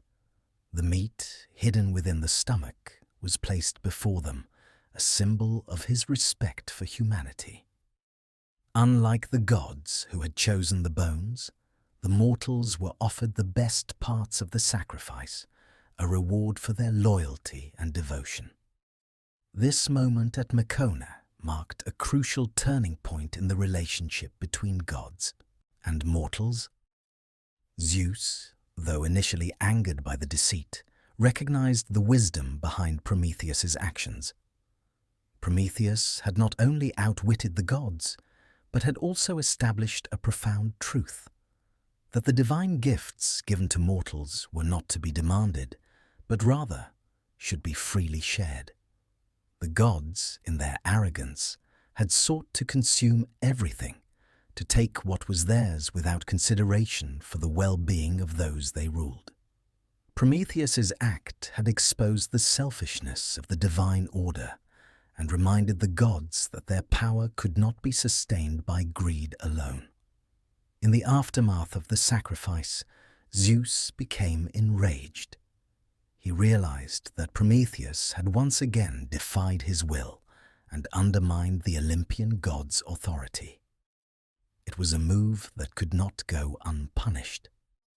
Prometheus, ever the visionary, had acted with foresight, understanding that the future of humanity lay not in servitude to the gods, but in the cultivation of their own knowledge and potential. He had given humanity the fire to forge their own path, and now he had given them the means to negotiate with the gods on their own terms. But while Prometheus had acted in the best interest of humanity, Zeus was not one to tolerate such defiance. The gods, their pride stung, would soon take action to remind Prometheus of his place in the divine order. And yet, Prometheus's actions at Mecone, his division of the ox, would remain a symbol of the quiet resistance that had marked his journey. He had shown humanity how to bargain, how to resist the demands of those in power, and how to rise above the expectations that were placed upon them. Prometheus had, once again, placed himself in the path of the gods, and though he had acted in defiance, it was always with a quiet sense of duty, a sense that the future of humanity, despite the cost, was worth the sacrifice. The gods of Olympus had seen much in the wake of the Titanomachy, and with their triumph over the Titans came the establishment of a new order. Yet, for all the Olympian gods' power, their rule was not without challenges, both from within their divine ranks and from the mortals below. The world of men, now awakened by Prometheus's quiet, defiant gifts, had begun to change. The gift of fire, stolen by Prometheus from the hearth of Zeus himself, had ignited not only human civilization, but the potential for something far greater: knowledge, creativity, and the will to grow. And with this gift, a new chapter in the relationship between gods and mortals began to unfold. But Zeus, though the ruler of Olympus, was not a god easily swayed. His jealousy and pride were as mighty as his thunderbolt, and he had never been one to tolerate defiance, especially when it came from one of his own. The fire that Prometheus had stolen from the gods was more than just a symbol of knowledge. It was a divine power, a force of nature that Zeus himself had carefully guarded. It was not merely a gift to be given, but a tool of control, and one that Prometheus had taken without permission. Prometheus had acted out of compassion for humanity, for he saw that without fire they would remain cold, ignorant, and vulnerable to the harshness of the world. He had given them the means to survive, to build, and to think. He had given them the power to change their world, and, in doing so, had given them the power to challenge the gods themselves. And this, above all else, was what angered Zeus most. The king of the gods had already seen the potential of fire, and he understood the implications of Prometheus's theft. To give fire to humanity was to allow them the tools to rise up against the divine order. In the minds of the Olympians, fire was a symbol of divine supremacy, a gift meant only for the gods themselves. The idea that it could be shared with mortals, that it could be used by creatures so far beneath them in status, was anathema to Zeus. To allow fire to flow freely from the gods to mortals would be to undermine the gods' very power, and for Prometheus, with his wisdom and foresight, to defy Zeus so openly, to disregard the established cosmic hierarchy, was a transgression that could not be forgiven. In the silence that followed Prometheus's theft of fire, Zeus brooded. His anger was not quick to fade, for the insult was not one of petty rivalry. It was a challenge to the very foundation of his rule. The flames of Prometheus's gift now burned brightly among humanity, and with it, the world was beginning to change in ways the gods had not anticipated. Yet despite this, Zeus remained unwavering in his desire for control. If mortals were to have fire, it would be on Zeus's terms, not those of a rebellious Titan. And so, he set in motion a plan to reclaim the fire that Prometheus had so boldly stolen. Zeus's decision to withhold fire from mortals had far-reaching consequences, both for humanity and for Prometheus. The Olympian king could not allow the fire to remain in the hands of mortals, for with it came the threat of empowerment. But the punishment of Prometheus would be just as severe, a reminder to all that no one, not even a Titan, could defy the will of the gods without facing retribution. Zeus's response was swift and terrible. Prometheus, who had given fire to humanity with the hope of seeing them flourish, would now pay the price for his act of defiance. Zeus, in his infinite wrath, had Prometheus bound to a desolate peak in the farthest reaches of the world, the towering Caucasus Mountains. There, Prometheus would be imprisoned for all eternity, his fate sealed by the hand of Zeus. His immortal body, though strong and enduring, would be chained to the rock, unable to move or escape. His punishment, however, was not merely one of confinement. Each day, an eagle, sent by Zeus himself, would descend upon the Titan, tearing at his liver. Though Prometheus was immortal, his liver would regenerate each night, only for the eagle to return and feast again on the agonizing wound. It was a torment that would never cease, a constant reminder of his defiance and the price he would pay for it. This punishment, though excruciating, was not just physical. It was a punishment of the spirit, one that sought to break Prometheus's will and crush his belief in the potential of humanity. Zeus, in his anger, sought to remind Prometheus that the divine order could not be challenged without consequence. And in his heart, Zeus surely believed that this torment would be enough to break Prometheus's resolve, to quell his belief in the power of mortals. But even as Prometheus endured his torment, even as his body was raked again and again by the claws of the eagle, he did not regret his actions.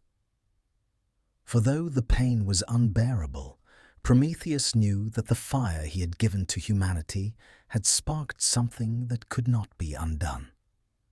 The world of men had already begun to change. With fire in their hands, they were no longer mere creatures of instinct, but beings capable of creation, thought, and progress.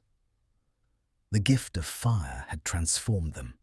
It had illuminated their minds and given them the potential to transcend the limits of their existence.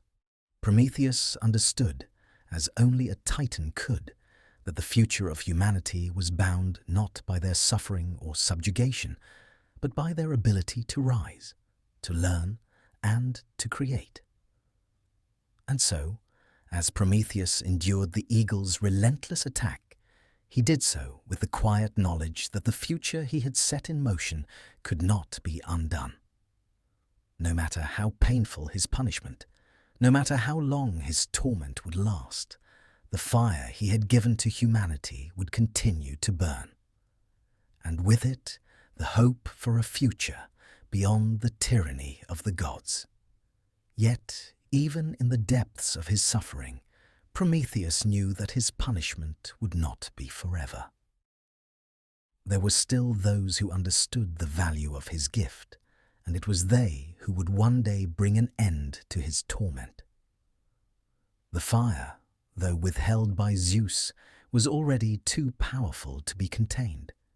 It was a force that would outlast the gods' anger and burn brightly in the hearts of men. For Prometheus, the greatest gift he had given to humanity, the gift of fire, was not one that could be extinguished. It was a flame that would endure, even in the face of Zeus's wrath. And in this quiet defiance, Prometheus's spirit would remain unbroken.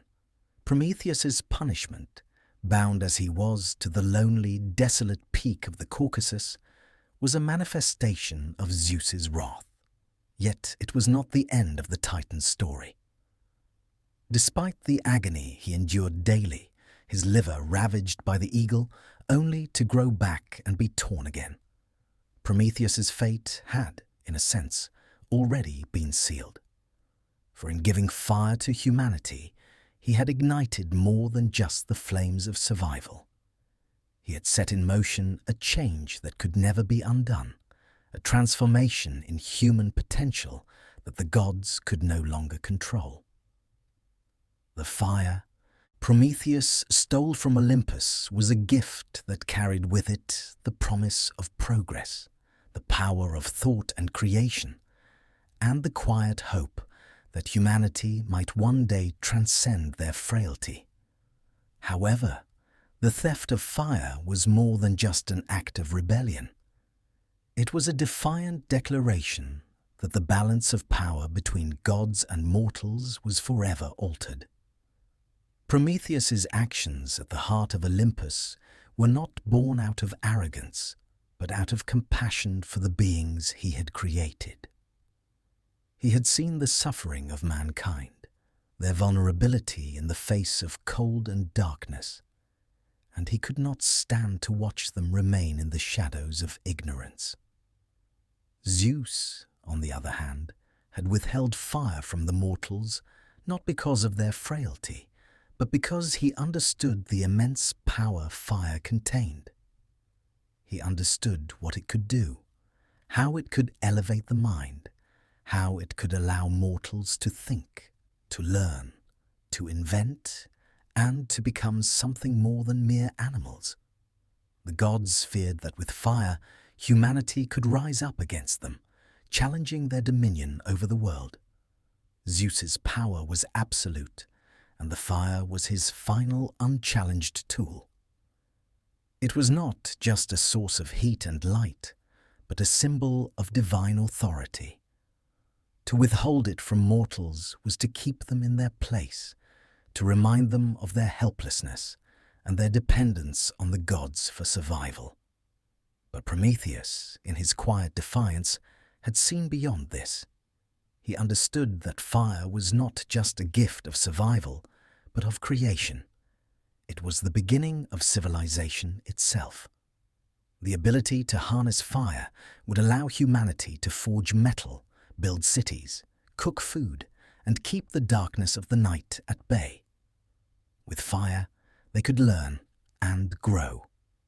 Prometheus's theft was, in essence, an act of hope. He wanted to give humanity the tools to rise from the cold shadow of ignorance into the warmth of knowledge. Fire was not just for survival, it was for thriving. It was the birth of civilization itself. The theft itself was carried out with a quiet, deliberate care.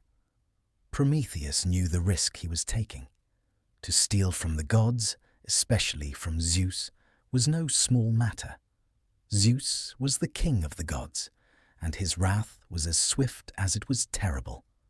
Yet Prometheus was driven by a conviction that he could not ignore.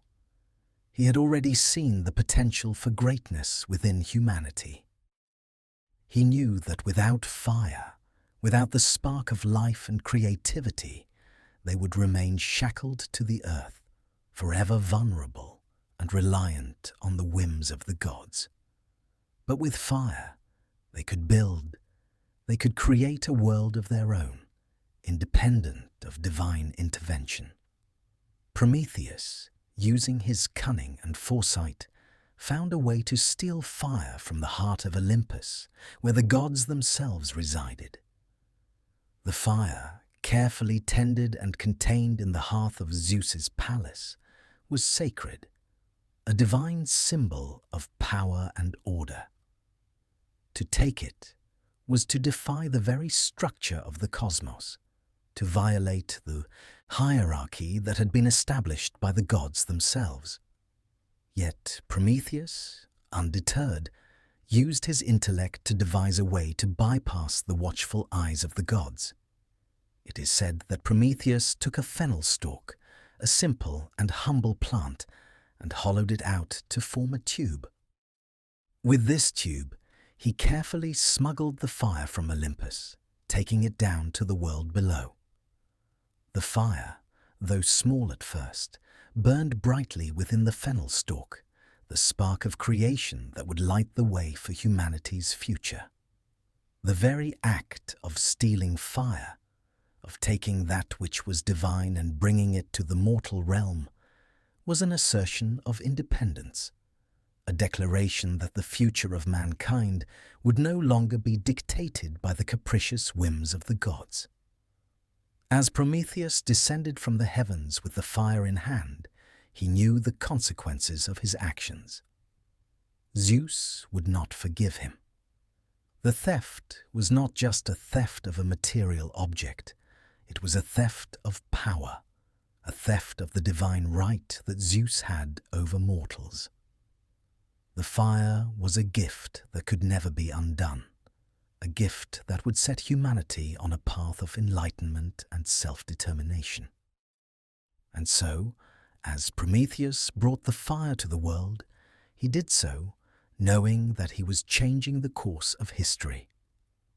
When Prometheus finally gave the fire to humanity, it was not a simple gift. It was a transformative moment, the very beginning of civilization. With fire, humanity could now cook their food, warm themselves in the cold, and forge tools from metal. It was the beginning of everything, the foundation of art, science, philosophy, and the building blocks of society. But more than that, it was a symbol of something deeper, the ability of mortals to transcend their limitations and change the world around them. The fire, once stolen from the gods, was now in the hands of humanity. They would no longer be content with simply surviving. They would strive to learn, to grow, to create. And it was in this creation, in this act of taking what was once reserved for the divine and making it their own, that humanity would find their true potential. But Zeus, of course, would not tolerate such defiance. His anger was swift and absolute. To steal fire from the gods was an act that could not go unpunished. The fire was not just a symbol of survival, it was a symbol of power, of control. To give it to mortals was to challenge the very order of the universe. In the days that followed Prometheus's theft, Zeus's wrath was undeniable.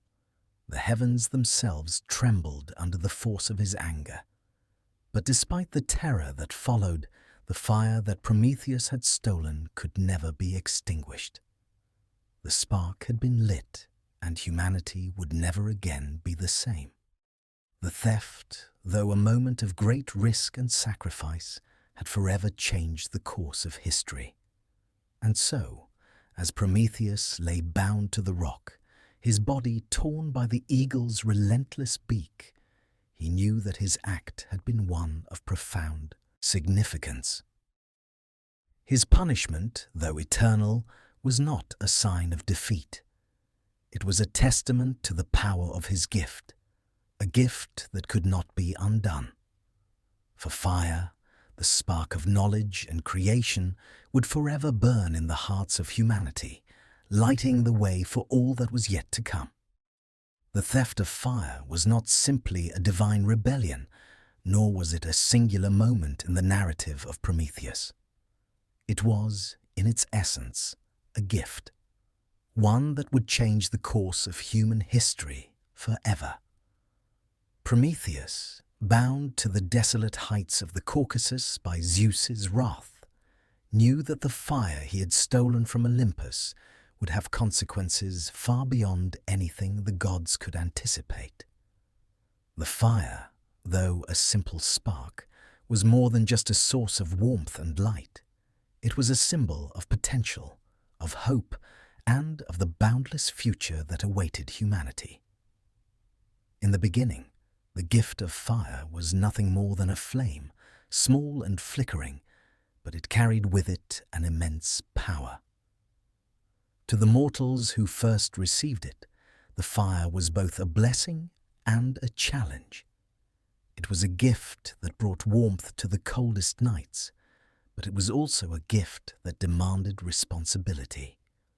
With fire, humanity gained the means to shape the world around them, to craft tools, to cook their food, and to protect themselves from the darkness. The fire, like the intellect it ignited, was transformative in its very nature.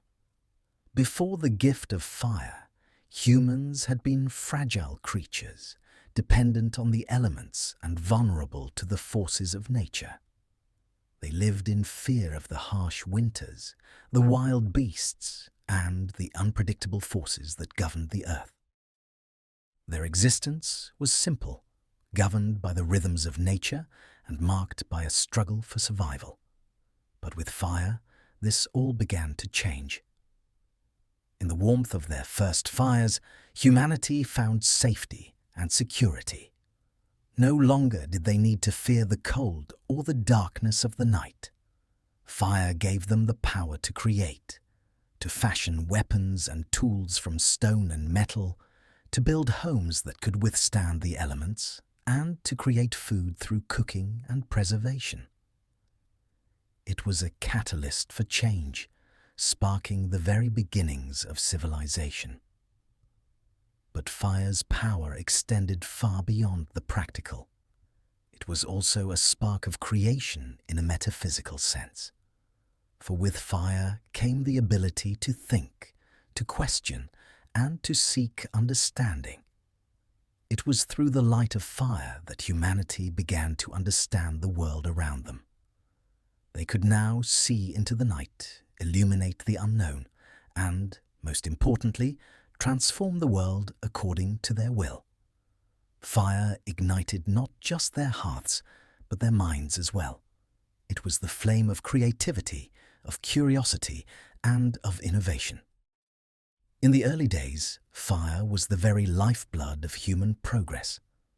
As humans gathered around the flickering flames, they began to speak, to share stories, and to pass knowledge from one generation to the next. Fire, in its most basic form, became a medium for the exchange of ideas. It was around the hearth that early humans learned the value of community and cooperation, for the fire brought them together, both physically and intellectually. They began to develop languages, craft tools, and create art. They learned to control the forces of nature, to bend them to their will, and to shape their environment in ways that were previously unimaginable.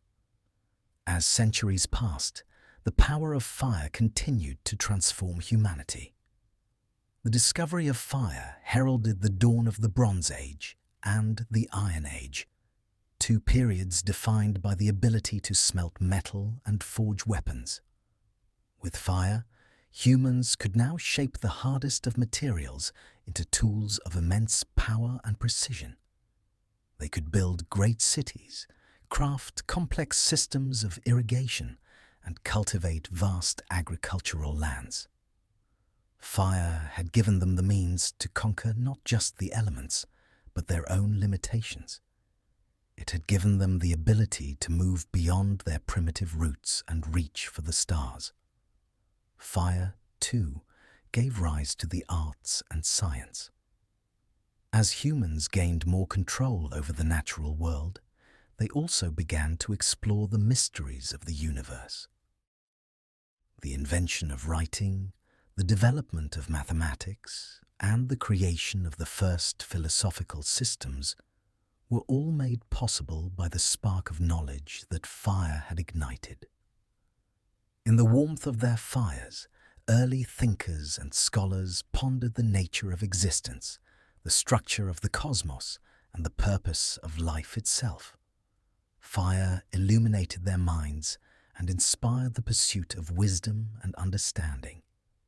But the gift of fire, as with all great gifts, came with its share of dangers. While fire was a source of warmth and life, it was also a force of destruction. Humans learned that fire could not only provide light and heat, but could also bring devastation if left uncontrolled. It could scorch the earth, consume entire villages, and ravage entire forests. The same fire that gave birth to civilization could also bring it to ruin. It was a dual-edged sword, a force of creation and destruction bound together. Yet, Even in the face of fire's potential for destruction, its impact on humanity was undeniable. The very act of controlling fire, of mastering this primal force, marked humanity's emergence from the dark ages of their existence. It was the first step towards civilization, the first tool they had that allowed them to shape their destiny. Fire, more than any other gift, was the catalyst that set humanity on its path toward mastery over nature, over knowledge, and over themselves.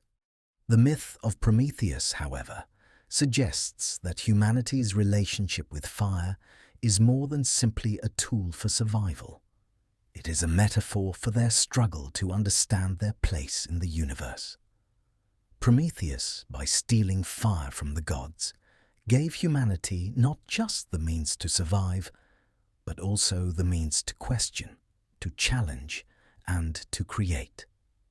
He gave them the power to reach for something beyond the mundane, to strive for greatness, and to redefine the world according to their own vision.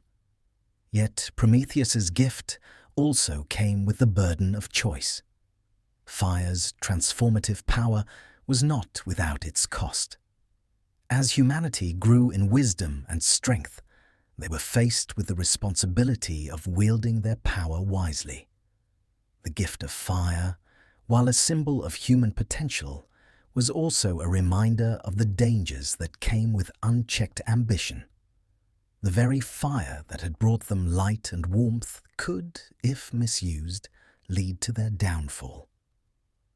Fire became a symbol of both the promise and peril of human civilization, a constant reminder that with great power comes great responsibility.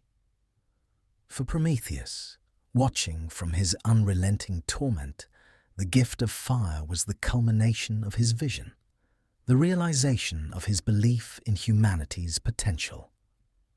Though he suffered for it, though he endured unimaginable pain, he never regretted his decision to steal fire from the gods. For in the light of that flame, humanity found not only the means to survive, but the spark of their own future. The legacy of Prometheus, then, is not just the gift of fire, but the transformation of humanity itself. With fire, humanity learned to create, to think, and to challenge the very forces that had once bound them. They became something more than mere creatures of instinct. They became beings capable of shaping their own destiny, of forging their own future. Fire, in its many forms, lit the way for all that was to come. And though Prometheus's punishment continued, though he remained bound to the rocks of the Caucasus, his gift had already taken root. Fire had sparked the imagination and creativity of mortals, and in doing so had set humanity on a path toward greatness, a path that could never be extinguished. Prometheus had stolen fire from the gods, defied their authority, and given it to the mortals. In doing so, he had irrevocably changed the relationship between gods and men. The spark he had ignited was not merely a flame of survival, but one of rebellion, progress, and transformation. But in the eyes of Zeus, the king of the gods, this theft was an unforgivable act of defiance. The fire, symbol of divine power and control, had been stolen from the gods and given to those deemed unworthy in Zeus's eyes, the mortals. Prometheus's actions were not only a challenge to Zeus's authority, they represented a profound shift in the cosmic balance. For if humanity could now wield the gift of fire, a tool of both creation and destruction, what would stop them from challenging the gods themselves? What would stop them from reaching beyond their mortal limits, questioning the very order of the universe? In the divine mind of Zeus, this was a threat to the supremacy of the gods and a direct challenge to the established divine hierarchy. Zeus's wrath was swift and unrelenting. The gods had long ruled from Olympus with absolute authority. Their power had never been questioned, and their will had been law. Prometheus, however, had defied that authority with a single, bold action. The theft of fire was not just a practical gesture. It was an assertion of independence, a declaration that humanity had the potential to rise above the divine, to carve out a path of their own. Prometheus had given humanity the very thing they needed to reach for the stars, to shape their own destiny. Zeus, enraged by the Titan's disobedience, could not let this act go unpunished. The theft of fire had set in motion a transformation of human potential that Zeus feared would grow beyond his control. In the grand scheme of things, the fire was not just a gift. It was a challenge to the gods' authority, one that could not be ignored. If Prometheus had stolen fire once, what was to stop him from stealing more gifts from the gods in the future? What would prevent him from further undermining Zeus's reign? In his anger, Zeus decided that Prometheus must be punished, not just for the theft, but as an example to all those who might dare to defy the will of the gods. The punishment would not be swift, nor would it be simple. Zeus, in his fury, sought to make Prometheus's suffering eternal, for it was not just the Titan who needed to be taught a lesson, but all mortals who might one day follow in his footsteps. And so, Zeus devised a punishment that would endure for all of eternity. He commanded that Prometheus be bound to the rugged cliffs of the Caucasus Mountains, where no god could intervene, and where no mortal could reach him. There, Prometheus would remain, his immortal form chained to the rock, unable to escape or seek relief from the agony that awaited him. The punishment was not simply one of physical torment. Though Prometheus's body was bound, his mind, ever sharp, ever aware, remained unbroken. The pain he endured would be as much spiritual as it was physical. For each day, an eagle, a divine creature of Zeus's command, would swoop down from the skies and tear at Prometheus's liver. The liver, a symbol of vitality, was chosen as the target of Zeus's punishment because of its regenerative nature. Despite the eagle's brutal attacks, Prometheus's liver would regenerate each night, only for the eagle to return the next day and feast again. The cycle of suffering would continue indefinitely, a torment that Prometheus could never escape. It was an agony that would never cease, a constant reminder of the price of defiance. Yet even as Prometheus endured this unimaginable torment, he did not waver. The agony was brutal, but it could not break his will. For Prometheus understood something that Zeus could never comprehend, that the gift of fire, the gift of knowledge and potential, was more important than any punishment, no matter how severe. Fire had set humanity on a path of discovery, and the flame that Prometheus had kindled could never be extinguished. The future of mankind, the future of civilization, was now in the hands of mortals, and nothing Zeus could do would change that. But Zeus's wrath was not confined to Prometheus alone. The king of the gods, in his fury, sought to punish all mortals for the Titan's defiance. He could not let the theft of fire go unpunished. It was not simply a personal betrayal, but an affront to the divine order that governed the world. So, Zeus, in a further act of retribution, decided to create a new force of suffering for humanity. From the depths of his anger and frustration, Zeus created Pandora, the first woman. She was crafted by the gods themselves, each one contributing a gift to her creation: beauty, charm, grace, and wit. But, like all gifts from the gods, Pandora was a double-edged sword. Along with her beauty and allure came a deeper gift, a jar, or in some versions of the myth, a box. The jar, which Pandora was told never to open, contained the evils of the world: sorrow, pain, disease, and death. The gods, in their subtle cruelty, had created Pandora as a means of unleashing suffering upon mankind.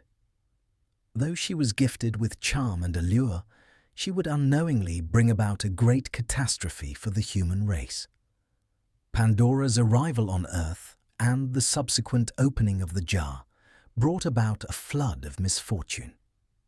When she opened the jar, all the evils that the gods had hidden within it, envy, greed, pain, and suffering, were released into the world, forever changing the nature of human existence. The jar's contents filled the world with hardship, a punishment that would now be passed down through generations of mortals. Yet, even as all the evils of the world were released, there was one thing left in the jar: hope.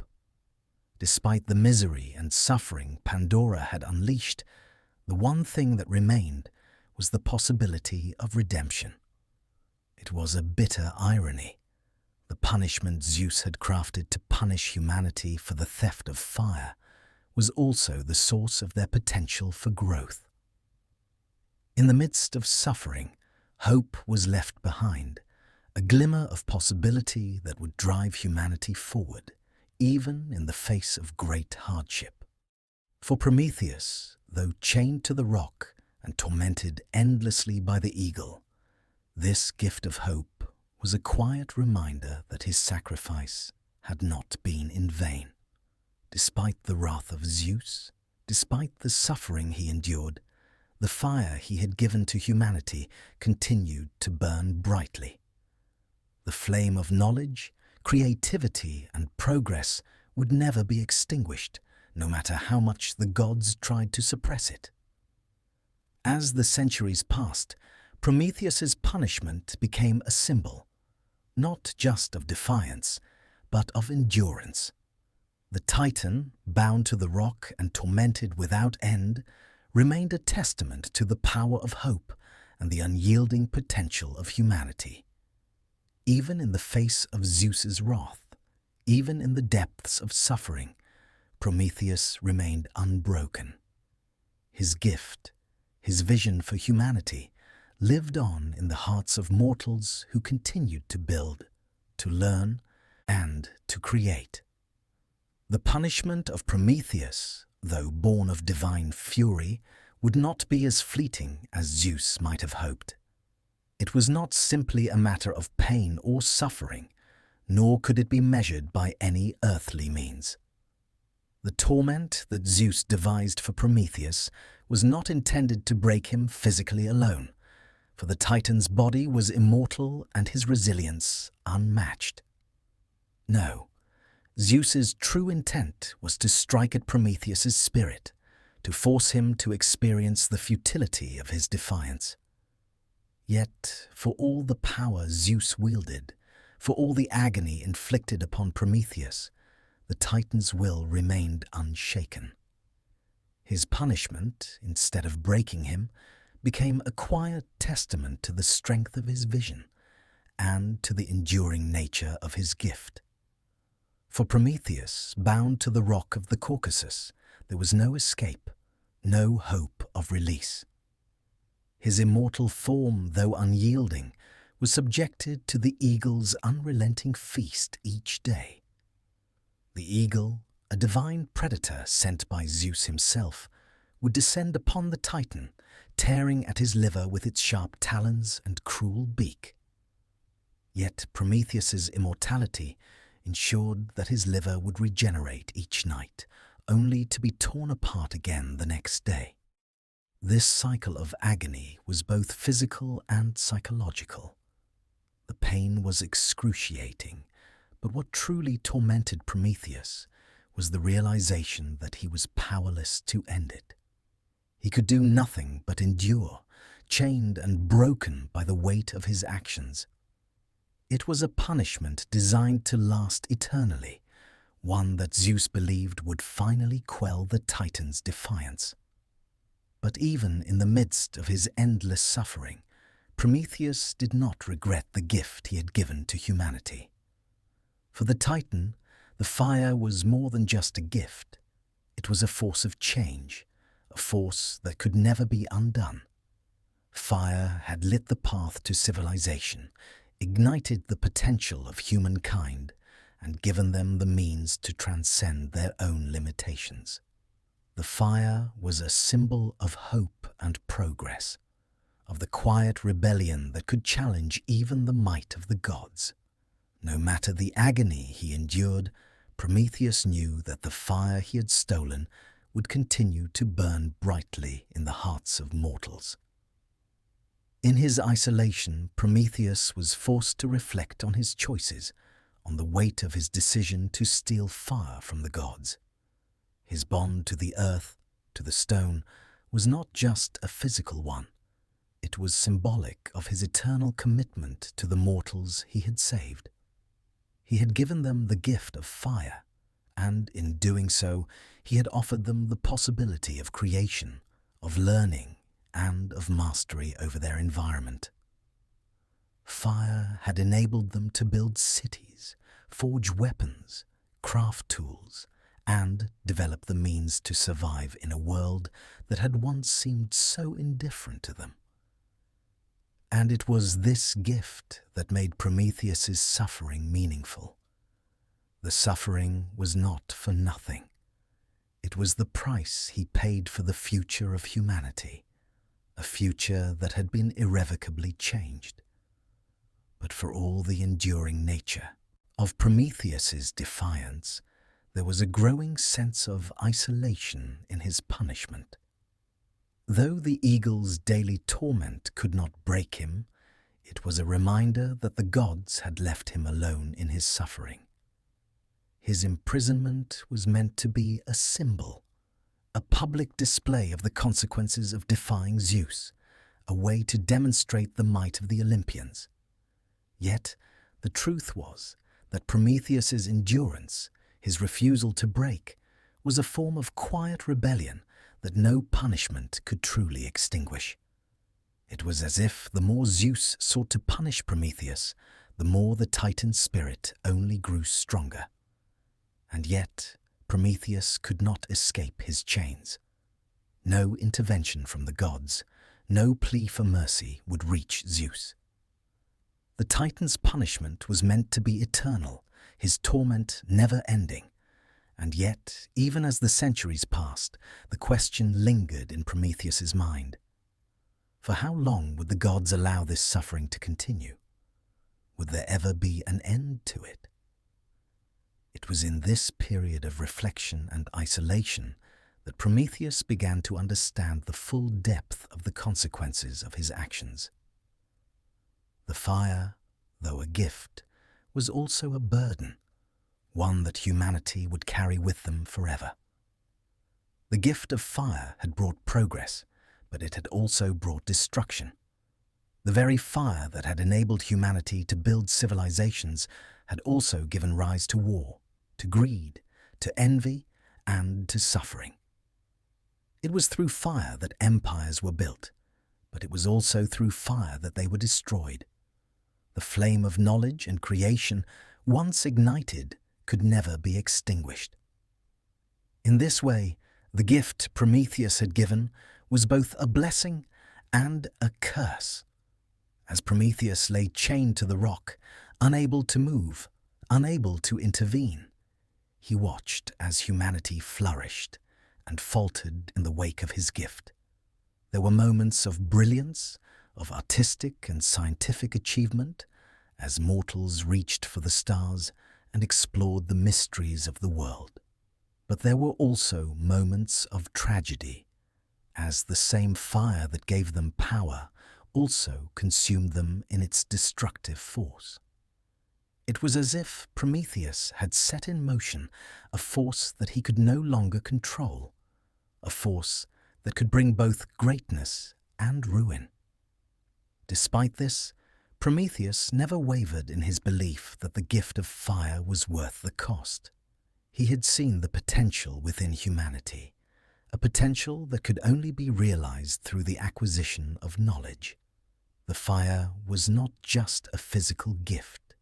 It was the key to human progress, to self-discovery, and to the realization of their place in the cosmos. And though Prometheus could not undo the suffering that had come with his gift, he knew that the flame he had ignited would continue to burn, lighting the way for generations to come. The days turned into weeks, the weeks into months, and the months into centuries.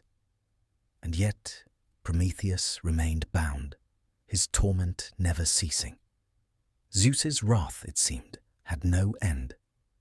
But Prometheus, for all his suffering, never abandoned his vision for humanity. Even as the eagle tore at his liver, he held onto the belief that the fire would continue to burn in the hearts of mortals, that humanity would rise above their limitations, that they would one day transcend the very suffering he now endured. For Prometheus, the gift of fire was not just an act of defiance, it was a profound act of faith. Faith that humanity, despite all their faults, would one day use the fire wisely.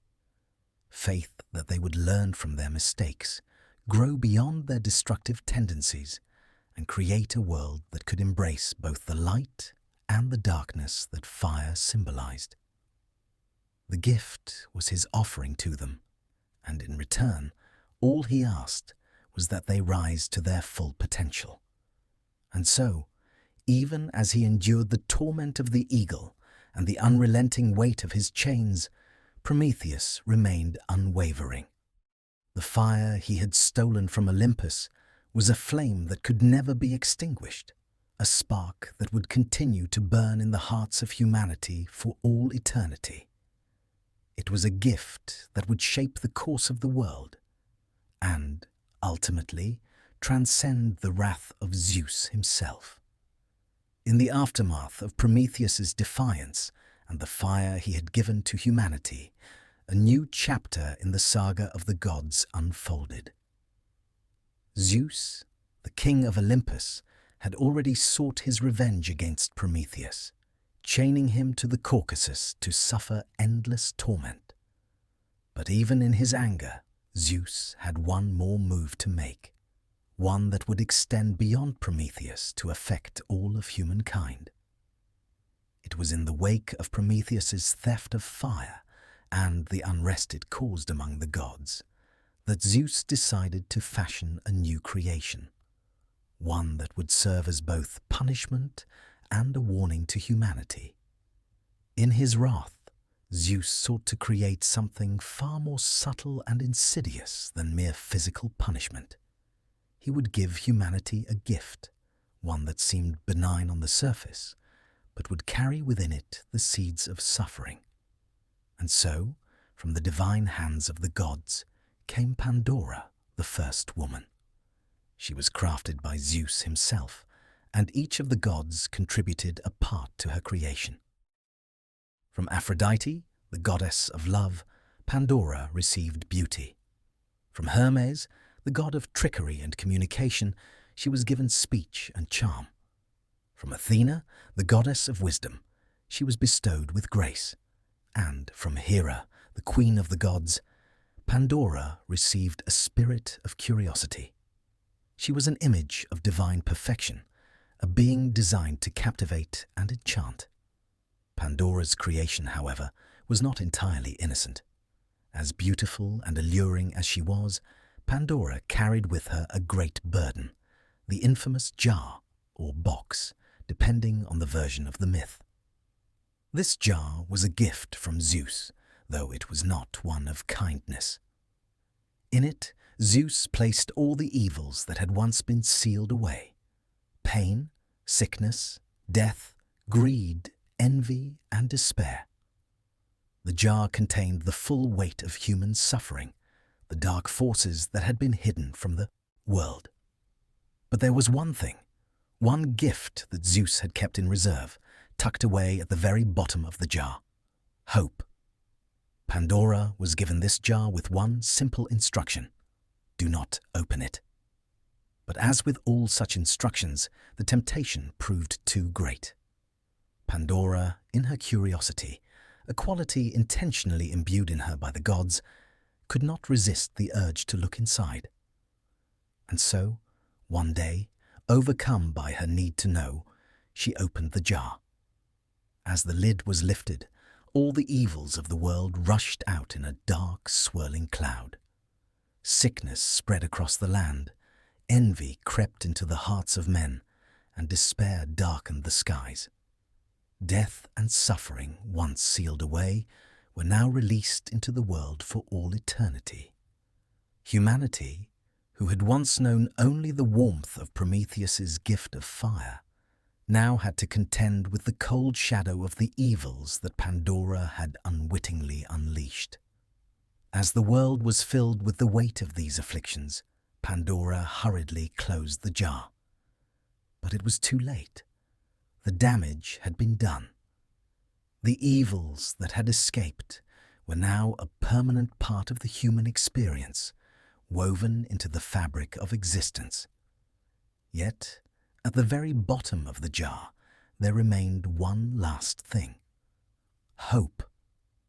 While the world was now marked by suffering, there was also the quiet, enduring presence of hope, a reminder that even in the darkest times, there would always be the possibility for renewal, for growth, and for change. Pandora's opening of the jar became a turning point in the mythological narrative, a moment that would define the human condition forever. The evils that poured from the jar were not easily forgotten. Pain, suffering, war, and jealousy became a part of the mortal experience, and humans would have to live with these burdens for all time. Yet, despite the overwhelming weight of the darkness, the presence of hope, though fragile, was a gift in its own right. It would be a spark that would guide humanity through the trials and tribulations they would face for eternity. Pandora, in many ways, mirrored the consequences of Prometheus's own gift of fire. Both were gifts that carried within them the potential for great creation, but also for profound destruction. Just as Prometheus's gift had sparked humanity's rise to knowledge and civilization, so too had Pandora's jar given rise to the complexities of the human soul. Prometheus's fire had illuminated the minds of mortals, but now Pandora's jar had illuminated the darker aspects of the human heart, the very struggles that would shape the course of humanity's existence. Pandora herself, though created as an instrument of punishment, was not inherently evil. She was, in fact, a reflection of the duality inherent in all gifts, both the light and the shadow. Her beauty, charm, and grace were as much a part of her creation as the burden of the jar she carried. She was, in a sense, the first to experience the fullness of both the divine and the destructive nature of the gods. Created by Zeus and given all the gifts of the gods, she was nonetheless destined to bring about the suffering of mankind. It was a cruel irony, a godly creation who, through no fault of her own, would unleash all the suffering of the world upon humanity. The myth of Pandora also serves as a powerful reminder of the consequences of curiosity and the dangers of meddling with forces beyond one's understanding. In many ways, Pandora's story mirrors the very act of Prometheus's theft. Both were acts of defiance, Prometheus against the gods, and Pandora, in her way, against the divine order.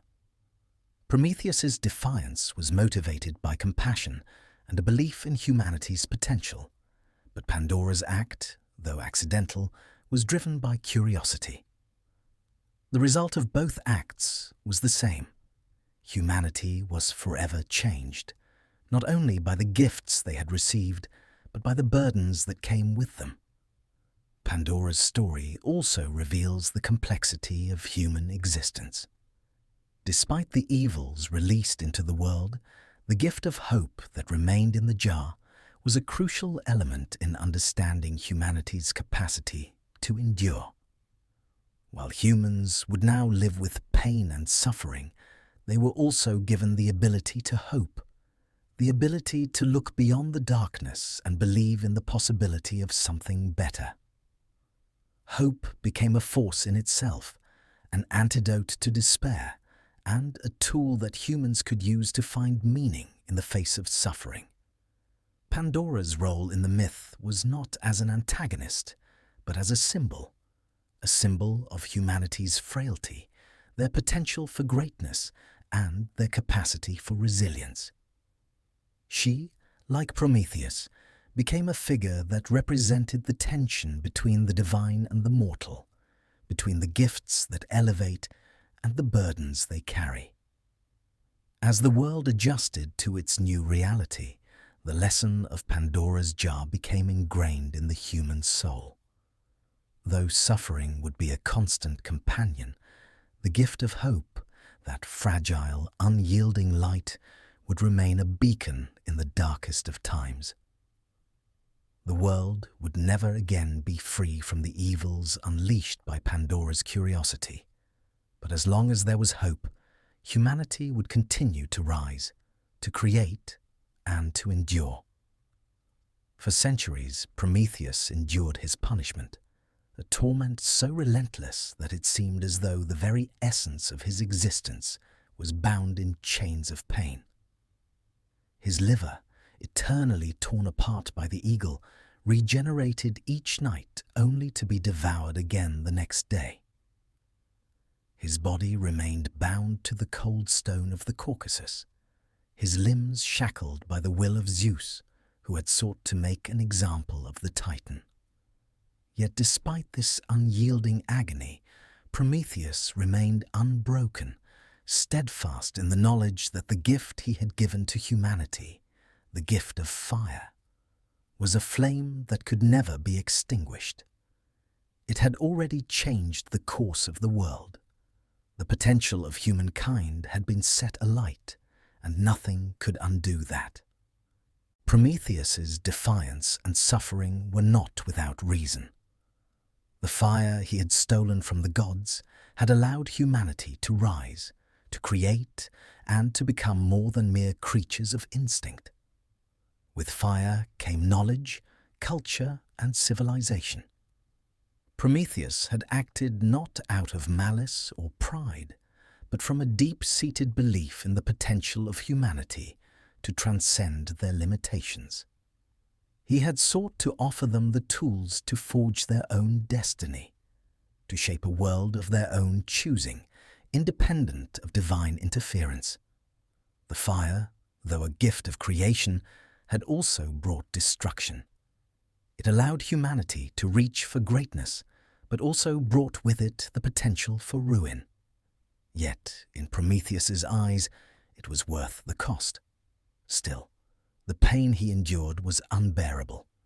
The eagle's relentless attacks were a constant reminder of the price he paid for his actions.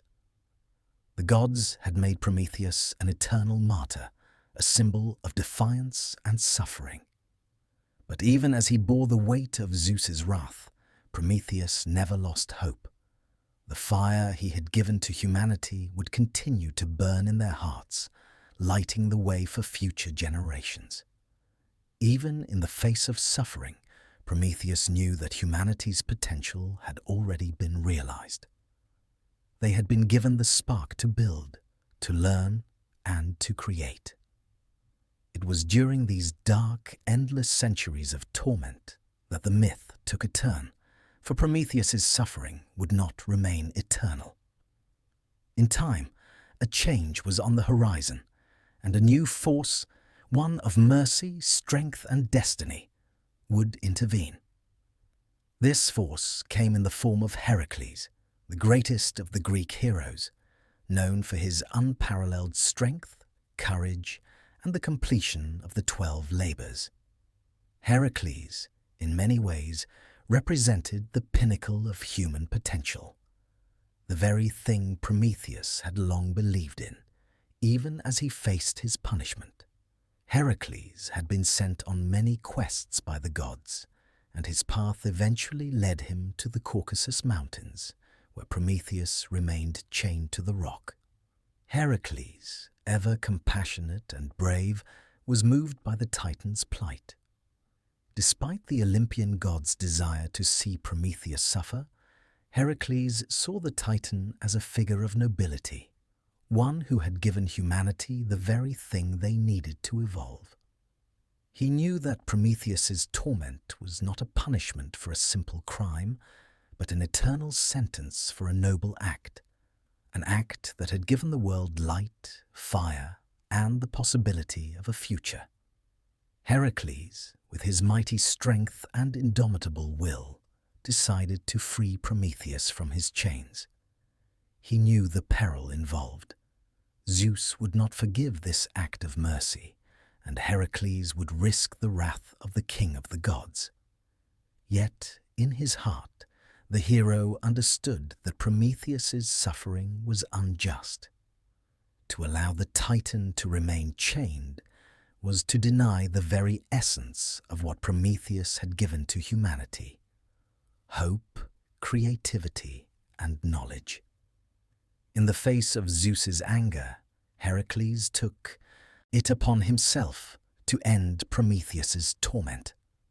With a single mighty blow, Heracles shattered the chains that bound Prometheus to the rock.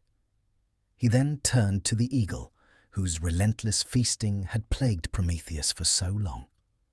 With his bow, Heracles struck down the eagle, ending its torment and freeing the Titan from his endless suffering. The hero's act of courage and mercy brought an end to the Titan's torment, and Prometheus was freed at last. The long, dark chapter of suffering was over. But Prometheus's release did not come without consequence. Though Zeus's wrath had been tempered by Heracles' actions, it was not easily quelled.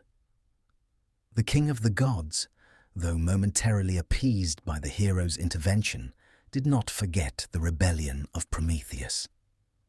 As a final act of mercy, Zeus relented, and Prometheus was released from his chains, but not without a final consequence. Prometheus was bound to a new fate, one that involved his place in the great cosmic order. While he had been freed from his torment, he was now forever tied to the realm of the gods.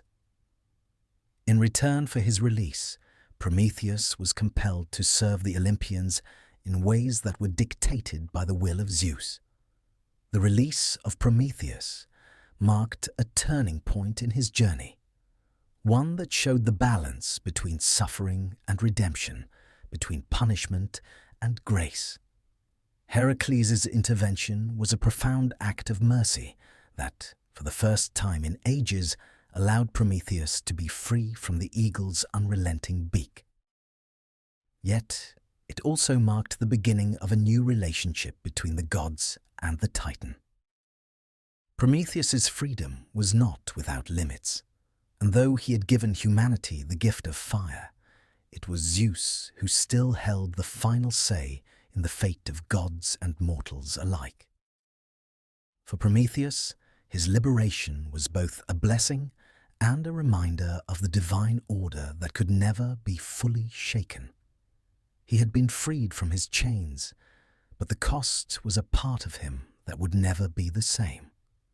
The fire he had stolen from the gods would continue to burn brightly, lighting the way for humanity. But the price of that fire, the price of hope, knowledge, and progress, was the eternal burden he carried. Prometheus had given humanity everything, and in return he had borne the weight of his actions.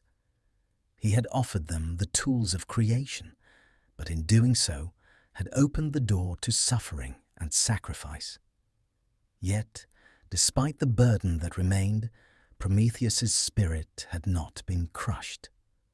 His vision for humanity, though tempered by the gods' wrath, remained intact. He had given them fire, and with it, the spark of their potential. Fire had ignited their minds, and as long as humanity continued to strive, to create, and to learn, the legacy of Prometheus would live on. He had been freed from his suffering, but the true reward for the Titan's gift lay in the lives of those who would come after him, the men and women who would one day carry the torch of knowledge, creativity, and progress that he had ignited. The suffering Prometheus endured, the endless torment and the eventual release, all formed a narrative of profound significance. It was a story of sacrifice, of defiance, of mercy, and of the enduring nature of hope. Through all of it, Prometheus remained a figure of quiet resilience, and in his release, he was reminded that even in the face of punishment, there could still be redemption. The fire he had stolen from the gods would never be extinguished, and in the hearts of humanity, it would continue to burn for all eternity. In the long, desolate years that Prometheus endured his torment on the Caucasus, there was one knowledge that he carried with him, a secret that neither the gods nor mortals could fully grasp at the time. This was the prophecy that Prometheus knew, a prophecy so powerful that it seemed to lie at the very heart of the universe's unfolding fate. The prophecy, buried within the depths of Prometheus's foresight, was tied to the ultimate downfall of Zeus himself, the king of the gods. It was a secret that Prometheus had kept from the gods, a knowledge so great and so dangerous that even Zeus would never know of it until the moment was right. The Titan, whose gift of foresight had set the world on its course, had seen more than just the rise of humanity. He had seen the very future of the gods themselves. Prometheus's ability to look ahead into the depths of time was his greatest gift and his greatest burden. He saw not only what humanity could become, but what the gods' future might hold. It was in these quiet moments, during the long stretches of his suffering, that Prometheus pondered the fate of those who had condemned him, the fate of Zeus, and the role he himself played in the greater cosmic design. The prophecy that Prometheus carried was not one that Zeus could ignore. It spoke of a day when Zeus's own rule would be challenged, a day when the power of the Olympians would wane and the Titans would rise again. But Prometheus, ever the observer, did not see the prophecy as a mere prediction of doom. He saw it as an inevitable turning of the cosmic wheel, an understanding that all things, even the reign of the gods, would one day come to an end. The prophecy itself was vague, enigmatic, and laden with meaning. It did not offer specific details or names, but it spoke in broad strokes of a future event, one that would be triggered by the actions of one who had long been under Zeus's rule. The prophecy indicated that the downfall of Zeus would come not from external forces, but from within the very power structures that Zeus had established. It spoke of a time when the Olympians would face their greatest challenge, one that would come from their own ranks, a challenge that could only be overcome through great sacrifice and transformation. Prometheus knew that Zeus would never suspect that this knowledge existed within him. After all, the gods believed Prometheus to be a mere Titan who had sought to give fire to humanity. What they did not understand was that Prometheus's actions were not born out of rebellion alone, but from a deep and abiding understanding of the universe's larger design. The gift of fire was just the beginning, a single act that would set in motion forces that neither the gods nor mortals could fully comprehend. As Prometheus lay chained to the rock, suffering in silence, he understood that the prophecy he carried was not a simple tale of vengeance or power. It was a recognition that the world, and all within it, was in a constant state of flux. The gods were not eternal. The Titans, though defeated, would one day rise again. And the very nature of the universe itself would one day shift in ways that could not be predicted. For Prometheus, this knowledge was both a burden and a gift.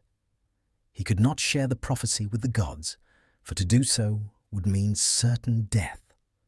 Zeus, though mighty, could not know that the very foundation of his rule was threatened by the actions of his own future heirs.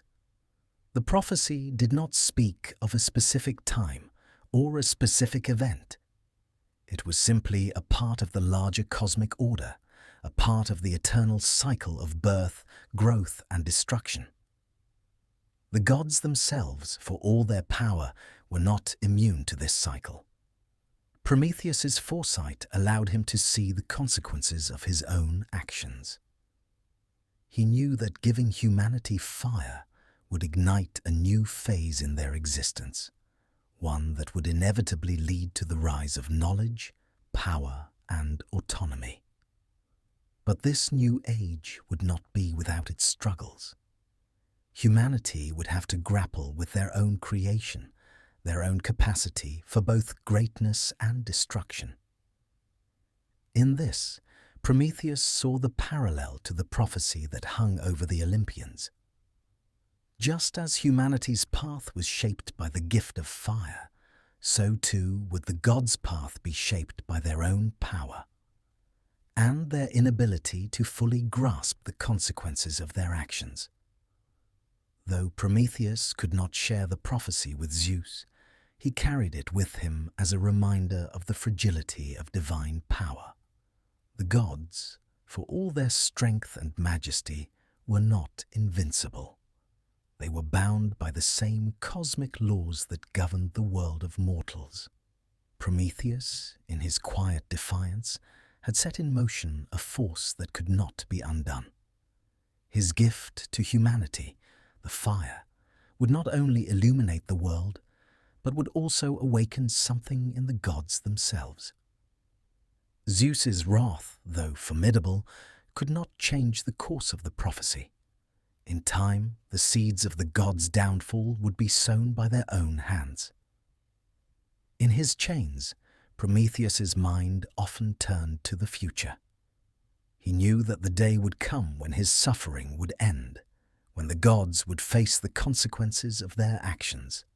But even as he thought of these things, he understood that the prophecy was not his alone to bear. It was part of the greater cosmic design, one that no being, divine or mortal, could control. The fire he had stolen had ignited something within humanity, and in turn, humanity would set in motion a change that could not be undone. The prophecy would unfold in its own time, as all things in the universe did. Yet, as the years stretched on and Prometheus's suffering continued, he also knew that the future was not set in stone. The prophecy, though powerful, was not an inevitable fate. The outcome depended on choices made by both gods and mortals. Humanity, though given the gift of fire, still had the ability to shape their own destiny. And in this, Prometheus found some solace. For all the suffering he endured, for all the pain he had been forced to bear, the future was still in flux.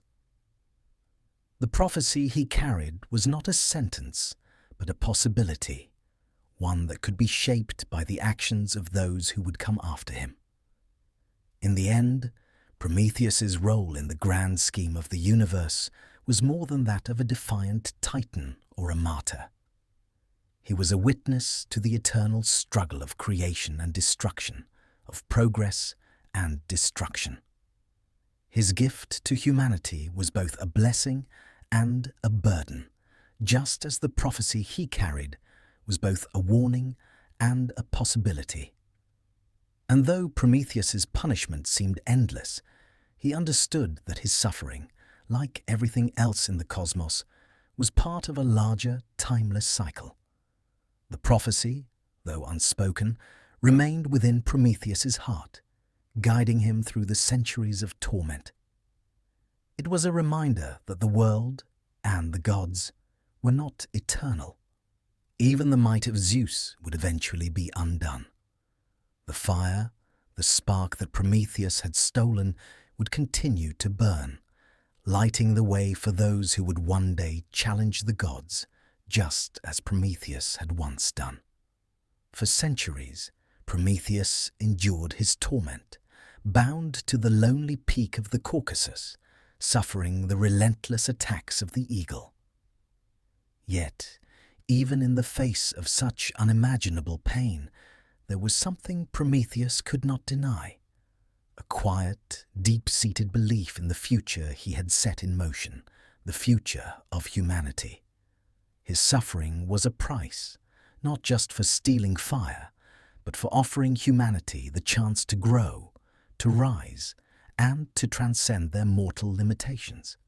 Despite Zeus's wrath, the flame of human potential, ignited by Prometheus's gift, could never be extinguished. Yet, as the years stretched on, it became clear that Prometheus's endurance would not go unnoticed forever. Even Zeus, the mighty king of the gods, would eventually have to face the consequences of the Titan's defiance. It was not just Prometheus who had suffered for his defiance. The gods, too, had borne the weight of his actions. In his heart, Zeus knew that Prometheus had irrevocably altered the course of history. The gift of fire, the key to human creativity and progress, had empowered mortals. They were no longer just creatures of survival, bound by instinct and fate, but beings who could shape their own destinies.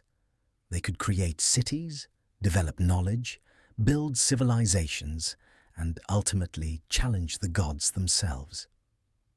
And so, with the passing of time, a change began to come over Zeus, a shift that would lead to a quiet, almost inevitable reconciliation.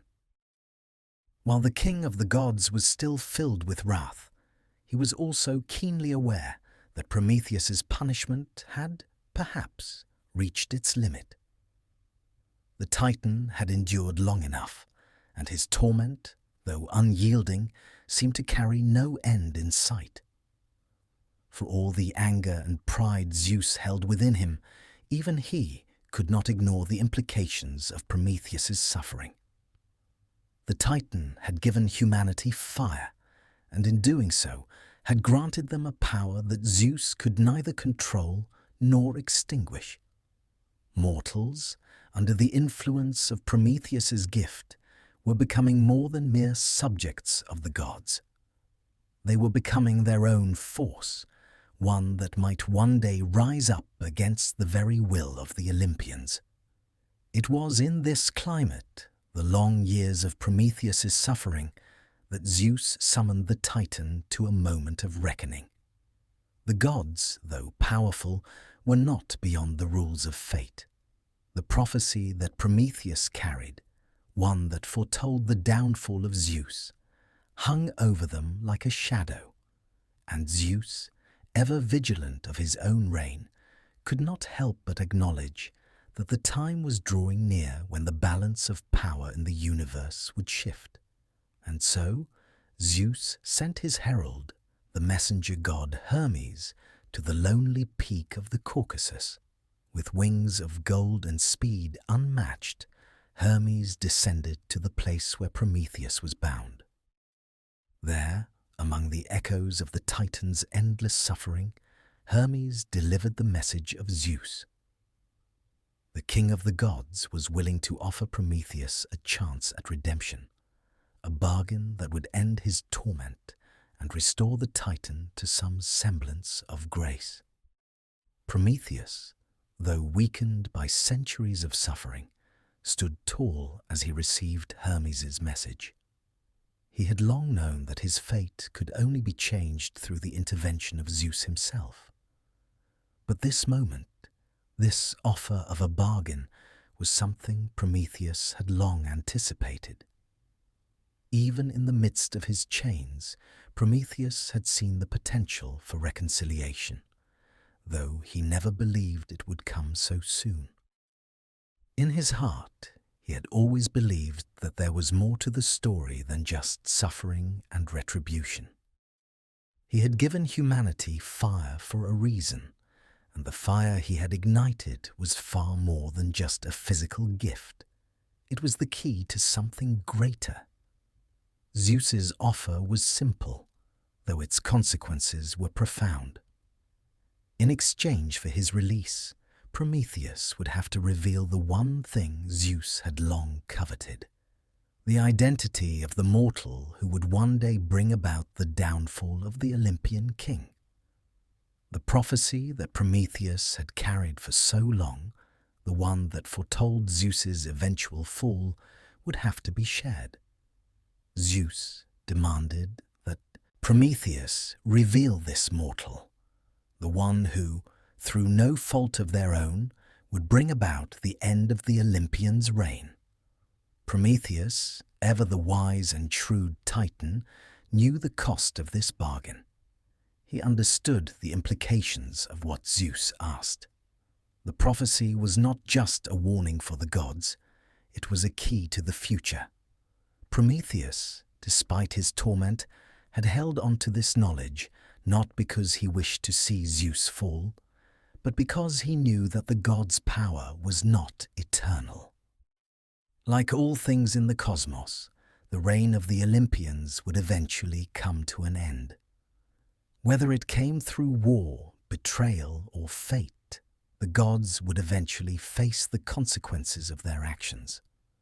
Yet, even as Prometheus considered the bargain, he knew that revealing the identity of the mortal who would cause Zeus's fall would have far-reaching consequences, not just for Zeus, but for humanity. If Prometheus shared this knowledge, if he betrayed the future he had long believed in, he would be condemning humanity to a fate where their potential might be limited by the very gods who had once sought to control them. Zeus was not known for his mercy, and the revelation of this mortal's identity could lead to more than just Prometheus's release. It could result in the collapse of the fragile order that had begun to take shape with the gift of fire. Prometheus's mind, though weary, remained sharp. He knew that the choice before him was not simply about ending his suffering, but about ensuring the future of humanity. The fire he had given, the knowledge he had stolen, could not be extinguished. The gods had already lost control over it. And so, with a quiet resolve, Prometheus made his decision. He would make the bargain with Zeus, but he would not reveal the identity of the mortal who would bring about the gods' fall. Prometheus spoke carefully, his voice filled with a quiet certainty. "I will not betray the future of humankind, Zeus. The mortal who is destined to challenge your reign must rise in their own time, by their own strength. The prophecy is not for me to reveal. It is not for you to control." Zeus, though filled with fury at Prometheus's refusal, understood the Titan's resolve. For all his wrath, for all his divine power, Zeus could not break Prometheus's spirit. The Titan had given humanity fire, and in doing so, had set into motion something far greater than a simple act of defiance. In this moment, Zeus realized that Prometheus's rebellion was not just against the gods, but against fate itself. And so, though Zeus's anger burned bright, he relented. Prometheus's punishment, while not fully undone, would now be tempered. The Titan would be released from his chains, though he would still bear the burden of his defiance. Zeus would allow Prometheus to live, but he would no longer be the prisoner of his torment. In return for this mercy, Prometheus agreed to remain in the service of the gods, though his role would be a quiet one. He would no longer be the source of rebellion, but a figure who, despite his suffering, held the keys to a future that was not yet written. The bargain had been struck, and with it, a quiet peace settled over Prometheus. His suffering had ended, but the fire he had kindled in humanity would burn brightly for all eternity. The story of Prometheus is, in many ways, inseparable from the tale of Heracles, the great hero who would ultimately bring an end to the Titan's torment. It is in the heroic deeds of Heracles, one of the most revered figures in Greek mythology, that Prometheus finds the possibility of release. For though Prometheus's punishment had been deemed eternal by Zeus himself, the gods, in their own cosmic plans, had woven into fate an opportunity for mercy. That opportunity arrived through the strength and courage of Heracles, a mortal whose life would be forever intertwined with the fate of the Titan. Heracles, born to the mortal Alcmene and the king of the gods, Zeus, was a figure of immense strength and unyielding resolve. His very birth was the result of one of Zeus's many infidelities, a union that would forever change the course of Greek myth. From the moment of his birth, Heracles was marked for greatness, but also for suffering. As a child, he displayed unparalleled strength, even slaying 2 serpents sent by Hera to kill him. But this early display of power foreshadowed a life filled with trials, both divine and personal, that would shape him into the hero he became. Heracles' path was not one of easy triumph. Throughout his life, he was tasked with completing the famous 12 labors, each a task that seemed impossible, a series of challenges that would test his strength, resolve, and character. These labors were not merely physical tests. They were lessons in endurance, bravery, and the pursuit of redemption. Each labor Heracles completed was a step toward understanding his place in the world and the nature of the gods that had shaped his existence. It was during one of these labors, in the midst of his heroic journey, that Heracles' path would cross with Prometheus's. The 2 figures, one a Titan bound by eternal punishment, the other a mortal destined for greatness, were linked by fate. Heracles' strength and courage would not only free Prometheus, but also reveal the larger role that both of these figures played in the balance between gods and mortals. The opportunity for Heracles to free Prometheus came during the 10th labor, in which he was tasked with obtaining the cattle of the monster Geryon. After completing the labor, Heracles journeyed far and wide, encountering both monsters and gods along the way. On his travels, he arrived at the Caucasus, the place where Prometheus had been chained, his body bound to the rock and his soul tormented by the daily onslaught of the eagle sent by Zeus. Upon seeing Prometheus's suffering, Heracles was moved with compassion. The sight of the Titan, bound and writhing in pain, stirred something deep within him. An understanding that Prometheus had not acted out of malice, but out of a profound desire to help humanity. Heracles, himself a figure born out of divine interference and hardship, could relate to the Titan's plight. He knew what it was like to be caught between the will of the gods and the desires of mortals, to be forced into struggles that were beyond one's control. Heracles, though mortal, was no stranger to divine intervention and the wrath of the gods. He had endured countless trials, both physical and emotional, that had tested him to the limit.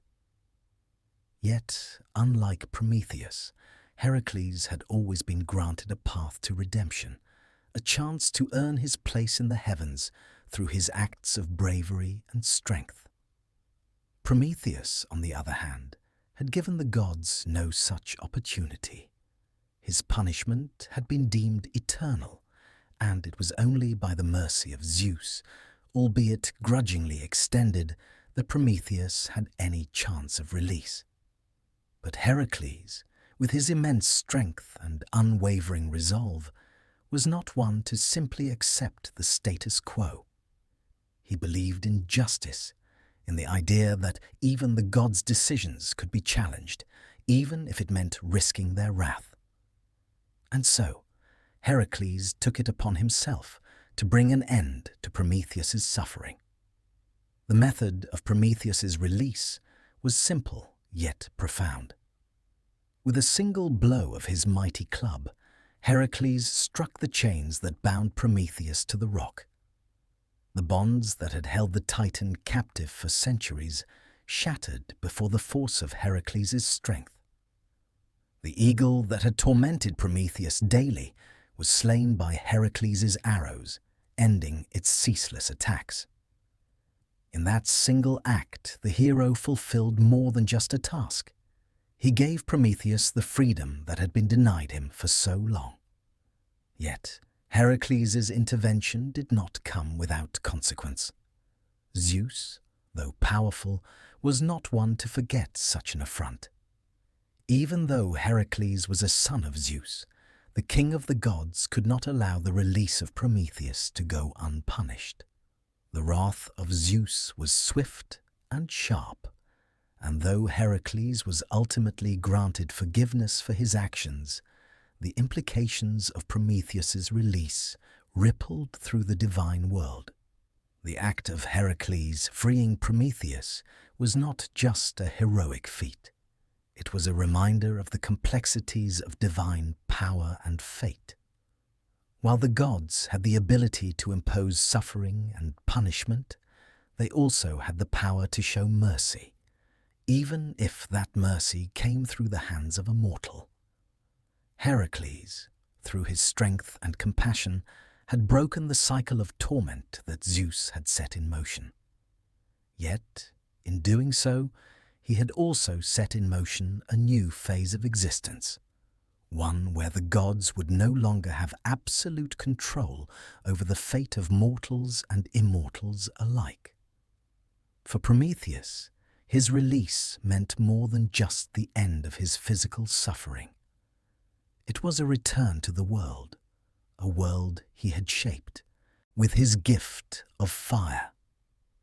Yet, he was forever marked by the actions he had taken and the consequences that had followed. Prometheus had given humanity the gift of fire, but it had come with the cost of his own torment. Now, as he stood free once again, the fire he had ignited continued to burn brightly in the hearts of men, but its light was tempered by the shadow of his suffering. Prometheus had given humanity the tools to rise, but in doing so, he had paid a price that no mortal could truly understand. Heracles' act of mercy, while it freed Prometheus, also allowed the Titan to reflect on his own journey and the path humanity had taken since the gift of fire had been bestowed upon them. The gods, though they could impose suffering, could also be swayed by mercy. Heracles, through his strength, had not only freed Prometheus from his chains, but had also shown the gods that even in their most powerful moments, their will was not absolute. The intervention of a hero, a mortal, had altered the course of divine fate, a reminder that no being, no matter how powerful, was beyond the reach of change. As Prometheus stood free once again, he knew that his journey had not ended. The prophecy he had carried, the fire he had stolen, and the suffering he had endured were all part of a larger tapestry of fate. The world had changed because of his actions, and humanity, though forever altered by the gift of fire, was now free to chart its own course.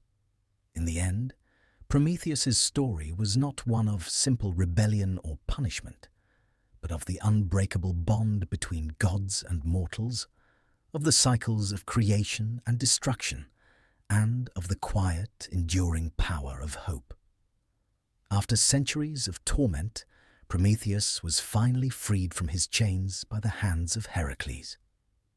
The Titan, once bound to a rock in the desolate Caucasus, now stood free, though not without his scars. His release marked the end of one chapter and the beginning of another, one where Prometheus, no longer a prisoner of the gods, would have to navigate the complex relationship between the divine and mortal worlds. While Prometheus had been freed from his physical suffering, the question of what would come next still loomed large. The fire he had stolen, the knowledge he had given to humanity, and the price he had paid for both had left an indelible mark on both the gods and mortals. His release, though welcomed, came at a cost, not just to him, but to the gods as well. Zeus, for all his power, could not easily let go of the consequences of Prometheus's defiance. The king of the gods had allowed Heracles to free Prometheus, but that mercy was tempered by his anger and pride. Zeus could not allow such an affront to his authority to go unaddressed. The gods, as immortal beings, existed in a world of rules and power dynamics. While Prometheus had defied Zeus in the past, he had also acted out of a sense of duty to humanity. His gift of fire had forever changed the trajectory of mortal existence, enabling humanity to create, to build, and to rise above their own limitations. But that gift, in turn, had threatened the balance of power, allowing mortals to grow in strength and knowledge in ways that Zeus had not intended. The fire Prometheus had stolen from the gods had not only kindled flames in the hearths of mankind, but had ignited a challenge to the gods' dominance. Thus, even in the wake of Prometheus's release, a bargain was inevitable. Though Prometheus was no longer physically chained, the question remained: what would the gods demand in exchange for his freedom? And what role would Prometheus play in the new world of mortals and gods? Would he be allowed to live out the rest of his existence in peace? Or would he again be forced into a role dictated by the divine order? In the days following his release, Prometheus found himself summoned once again before Zeus. The king of the gods had called for him, and though the Titan was no longer bound by chains, the atmosphere was thick with tension. The very nature of Prometheus's freedom hung in the balance. Zeus, though seemingly merciful, was not a god who easily forgave or forgot. The gods operated within a strict hierarchy, and any challenge to their authority was met with swift retribution. Zeus had allowed Heracles to free Prometheus, but that did not mean he would allow the Titan to go unpunished for the theft of fire. When Prometheus appeared before Zeus, he stood tall, no longer the broken figure of the past, but a Titan who had endured unimaginable suffering. His once bound form was now free, but the weight of the past still pressed heavily on his mind. As he gazed upon Zeus, he could not help but wonder what the price for his freedom would be. Zeus, sitting upon his throne of power, looked down upon Prometheus. The air between them was thick with the unspoken understanding of the god's power and the Titan's defiance. Zeus was not without mercy, but that mercy came only when it suited him, when it allowed him to maintain control over the divine order. Prometheus, Zeus's voice rang out, deep and commanding. You have defied me, stolen from the gods, and given that which was not yours to mortals. You have caused the balance of the heavens to shift, and though Heracles has freed you, it is not without consequence. There must be a reckoning. A bargain must be struck. Prometheus's gaze never wavered. He had borne the wrath of Zeus for centuries, and though he understood the gods' need to assert dominance, he also understood that his actions had not been in vain. He had given fire to humanity, and in doing so had set in motion an irreversible change. He had paid the price for that gift, but he also believed in the worth of the fire, in the hope it had ignited in the hearts of mankind. I have already paid the price for my defiance, Zeus, Prometheus responded, his voice steady, though his words carried the weight of his long suffering. I gave humanity the gift of fire, and in return I endured your wrath. But the fire still burns. The gift still lives in the hearts of men, and humanity continues to grow. Zeus leaned forward, his eyes narrowing. Yes, the fire burns, and with it, the potential for both creation and destruction. You have given them the power to rise above their station, to challenge the gods themselves. But that is the very reason why I must strike a bargain with you, Prometheus. The mortals you have helped are no longer simply creatures beneath us. They now stand on the precipice of their own destiny, and the gods must maintain their control. You, however, will play no further part in it. Prometheus's heart stirred at these words. While he understood Zeus's desire to maintain the divine hierarchy, he also knew that the future of humanity was now out of the gods' hands. The fire he had given them had ignited something far greater than Zeus could foresee. Humanity, with all their potential for greatness and destruction, could not be controlled by the gods forever. The prophecy that Prometheus carried, the one that foretold Zeus's eventual fall, was as much a part of the cosmic cycle as the rise and fall of the gods themselves. It was a force of fate that could not be denied. I do not seek to control them, Prometheus replied, his voice calm but resolute. I only gave them the tools to create. What they do with it is their choice. Zeus's gaze softened, though his authority was unwavering. And yet, your actions have placed us all on a path that cannot be undone.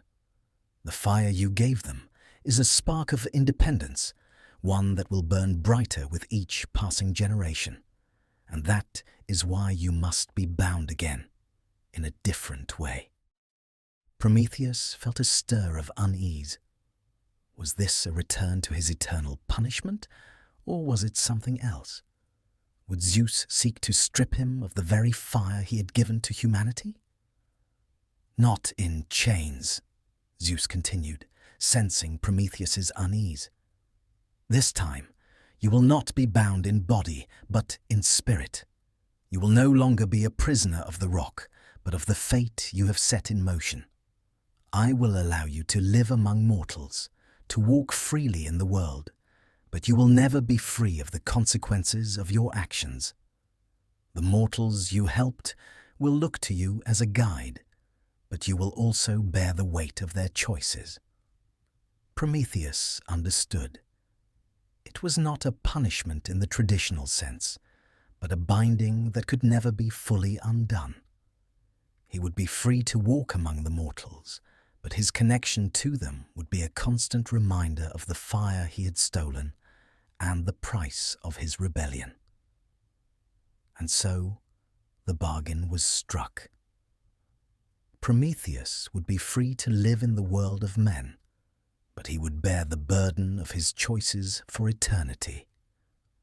The gods, through Zeus's mercy and the Titans' defiance, had reached an understanding.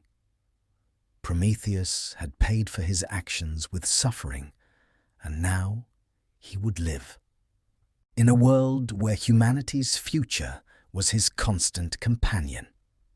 As the Titan stood before Zeus, he understood that his punishment had been transformed. No longer would he be chained to a rock, but he would remain forever bound to the legacy of his actions. The fire would burn eternally, and so too would Prometheus's role in the story of humanity. The days of Prometheus's torment were over, but the price he had paid for his defiance lingered in the air like smoke after a fire. Freed from the chains that had bound him for so long, Prometheus walked again among mortals, but not as one completely unburdened. His steps were now shaped by the weight of his actions, and the flames he had ignited in humanity's heart could never be extinguished, not by him, nor by any god. The bargain Zeus had struck with Prometheus was one of compromise.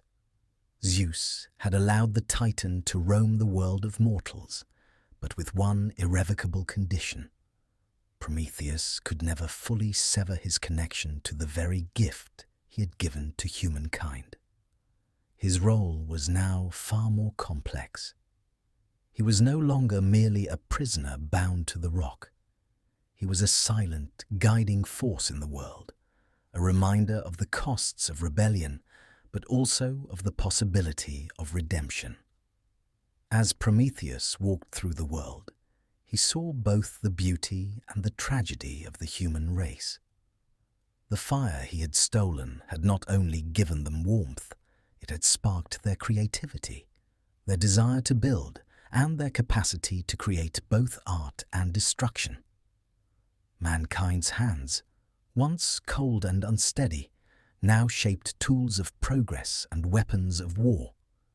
The fire had illuminated their minds, but it had also led them to war, to greed, to the very evils Pandora had unleashed. Humanity was now a race capable of great beauty and horrific violence, and this duality was the true cost of Prometheus's gift.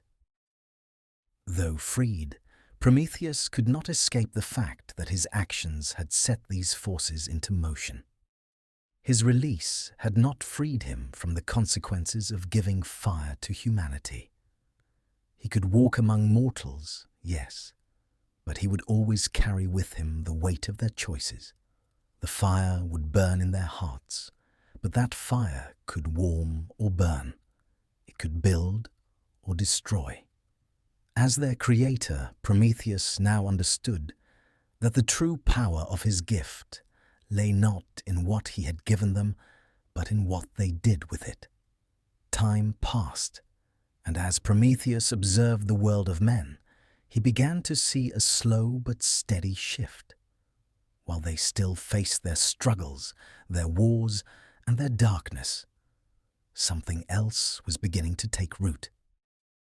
The very fire that had once symbolized their potential for destruction was now the source of their greatest achievements. Humanity had built cities, crafted philosophies, and developed sciences that reached beyond what Prometheus had ever imagined. The fire he had stolen had become a force that was part of their very identity, shaping the course of history and the future of the world. But it was not just the physical manifestations of civilization that Prometheus saw. As the centuries passed, he began to understand something deeper. The true legacy of the fire was the way it had sparked something in the human spirit. They were no longer merely creatures seeking to survive, as they had been before Prometheus's gift. They were now beings of thought, of creativity, of possibility. With fire came the ability to question, to seek answers, and to dream of things beyond their own existence. Humanity was no longer shackled by ignorance, but driven by the pursuit of knowledge and meaning. In these moments of quiet reflection, Prometheus realized the full extent of his act. The fire he had stolen was not just the key to physical survival. It was the spark that would allow humanity to transcend their nature, to rise above the darkness, and to reach toward the stars. It was this potential, this dream of a greater future, that made the suffering he had endured worth the cost. However, even as Prometheus saw the light of humanity's future shining brightly, he could not forget the prophecy he carried, the one that had always loomed over the gods, particularly over Zeus. The future Prometheus had glimpsed, the one that spoke of the eventual fall of the Olympians, was something that still weighed heavily on him. Though he had been freed from his torment, the knowledge of the future of gods and men, remained within him. The prophecy was a reminder that no power, not even that of Zeus, was eternal. Zeus, for all his authority and strength, had always known this truth deep down, that his reign would one day come to an end. The prophecy, though hidden for so long, was a constant reminder that even the gods were bound by fate. Prometheus had seen it, and Zeus had feared it. The fire that Prometheus had stolen, the power to create, was not just a gift to humanity. It was a force that could one day challenge the gods themselves. As Prometheus moved through the mortal world, he knew that the fire would continue to burn in the hearts of men. It would drive them to reach for knowledge, to challenge the established order, and to shape their own futures. This, he realized, was the ultimate consequence of his gift. The fire was not just a tool of creation, it was a symbol of hope and defiance, of the strength to rise above the gods and their limitations. Though Prometheus had played his part in igniting humanity's potential, he understood that the ultimate outcome of that gift lay in the hands of the mortals themselves. Would they use their newfound knowledge and power for good, or would they allow it to consume them as it had once consumed the gods? Would the fire that had once brought them warmth and light become the very force that tore them apart? Prometheus could not answer these questions, but he knew that the future would be shaped by the choices of humanity. His gift had changed the world, but the world was not yet complete.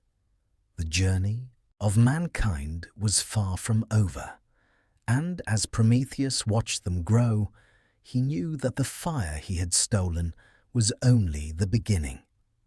The true challenge of the future lay in how humanity would use the gift they had been given. Would they rise to greatness, or would they fall into darkness? As Prometheus stood in the midst of the ever-changing world, he was finally free. He was free not from the weight of suffering, for that would never truly leave him, but from the chains that had bound him. He was free to witness the world he had shaped, to watch the fire burn bright, and to hope that the flame he had kindled would illuminate the path toward a better future. His journey had not been easy, but it had been meaningful, for the fire had ignited more than just a physical spark. It had ignited the human spirit. Prometheus had paid the price for his defiance, but in doing so, he had changed the world forever. His legacy would live on, not in the torment he endured, but in the fire that would continue to burn in the hearts of mankind. The flame of creation, of hope, of knowledge, and of progress would never fade. For as long as humanity carried the fire, Prometheus's spirit would remain. The world that Prometheus had shaped was one of immense beauty and complexity, marked by the dualities of light and dark, creation and destruction, progress and regression. As he watched from the shadows, free at last from the chains that had once bound him, Prometheus understood that his legacy, though born from defiance and suffering, was not just a story of punishment, but of potential. The fire he had stolen from the gods was a symbol of hope and transformation, but it was also a reminder that power, once given, could not be fully controlled. Humanity, with the gift of fire, had been set on a path that was both illuminating and perilous. They had built cities, forged empires, and reached into the heavens with their knowledge. The fire had sparked their creativity, their thirst for discovery, and their desire to shape the world around them. It had enabled them to conquer the natural world and to understand the cosmos, to create art and science, to forge a future that had once been unimaginable. But Prometheus also understood that the fire came with its costs. The same fire that had brought warmth and light to humanity had also given rise to greed, jealousy, and war. The gift of fire had enabled humanity to build, but it had also given them the tools to destroy. The question then was not whether the gift of fire was good or bad, but how humanity would choose to use it. It was not a gift that could be taken back, nor was it one that could be undone. The consequences of his defiance, of his gift, were woven into the very fabric of existence. In the years following his release, Prometheus wandered the earth, moving among mortals and observing their progress. He saw the growth of civilizations, the flourishing of cultures, and the rise of empires. Yet, he also saw the destruction that accompanied these triumphs. Wars waged over power, greed that consumed nations, and the suffering that was inflicted on those caught in the wake of humanity's ambition. The fire had illuminated the path to greatness, but it had also illuminated the darkness within the human heart. And yet, despite the suffering and the darkness, Prometheus saw something else in humanity, something that could not be denied.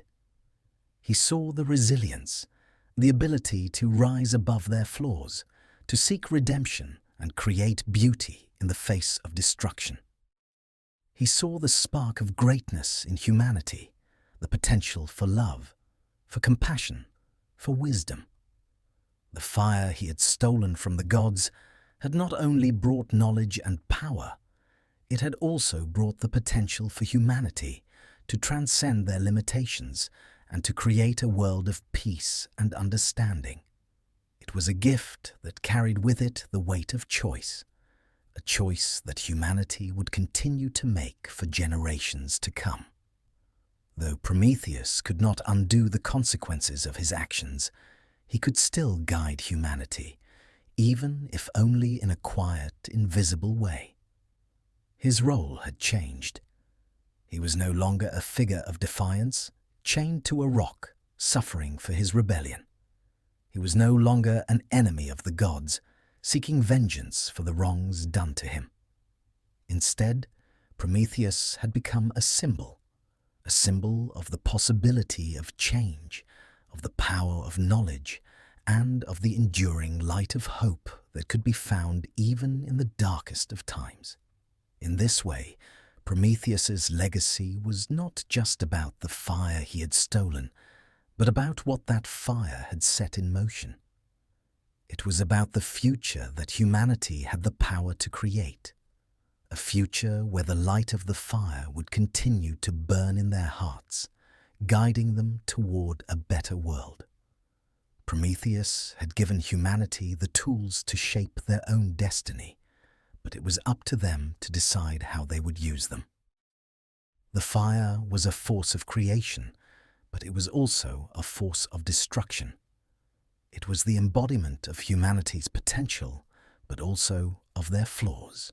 The true legacy of Prometheus was not simply in the fire itself, but in the choices that humanity would make as they carried that fire forward. In the quiet corners of the world, Prometheus observed the unfolding drama of human existence. He saw moments of great beauty, art, music, love, and wisdom, and moments of terrible suffering. Yet, despite the darkness, the fire still burned. It burned in the hearts of those who sought to create, to heal, to learn. It burned in the hands of those who sought to understand the mysteries of the world and to make it a better place. And, for all the suffering that had come with it, Prometheus knew that the fire had been worth it.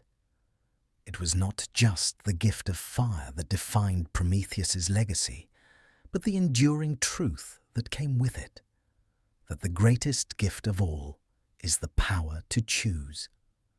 The fire had given humanity the ability to shape the world, to challenge the gods, and to transcend their limitations. It had made them more than just creatures of instinct. It had made them beings of thought, of creation, of possibility. And though they were imperfect, though they stumbled and faltered, they had the power to rise again.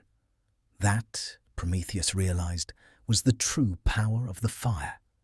The ability to choose to be better, to strive for something greater, and to forge a path toward a future filled with hope. As time passed, Prometheus saw that the world was shifting once again. Humanity, though still struggling with its flaws, was learning. They were building bridges, not just of stone and metal, but of understanding, of connection. They were reaching toward the stars, not just with their hands, but with their hearts and minds. The fire, which had once been a symbol of rebellion and defiance, had become a symbol of human potential. It was the light that guided them forward, the flame that burned in their souls, urging them to reach higher, to be better, and to strive towards something greater than themselves. In the end, Prometheus's legacy was not one of punishment or suffering. It was one of transformation, of a world that had been forever changed by a single act of defiance, but also by the possibility of redemption. The fire he had stolen had set humanity on a path of endless growth and discovery. It had ignited their spirits and illuminated their minds. And though the gods might have ruled from Olympus, it was humanity, armed with the fire of knowledge and hope, that would shape the future of the world. Prometheus had paid the price for his gift, but the world he had created with it was worth the cost. In the end, the true legacy of Prometheus was not just the fire, but the enduring spirit of humanity, a spirit that would continue to burn long after the gods had faded into myth. The world of the gods and mortals had shifted irrevocably. Prometheus, the titan who had once defied Zeus to grant humanity the gift of fire, had paid a heavy price for his actions. For centuries, he had endured torment that was meant to break his spirit. But even in the deepest agony, he had remained steadfast. His gift to humanity, the fire that symbolized knowledge, creativity, and independence, had transformed the world. Yet it had also brought destruction and suffering. The world he had helped create was one of paradox, marked by both incredible achievements and devastating flaws. Prometheus had played his part, but his suffering and the choices he had made were not without consequence. Now, after centuries of torment, Prometheus stood free, no longer chained to the rock, no longer the prisoner of Zeus's wrath.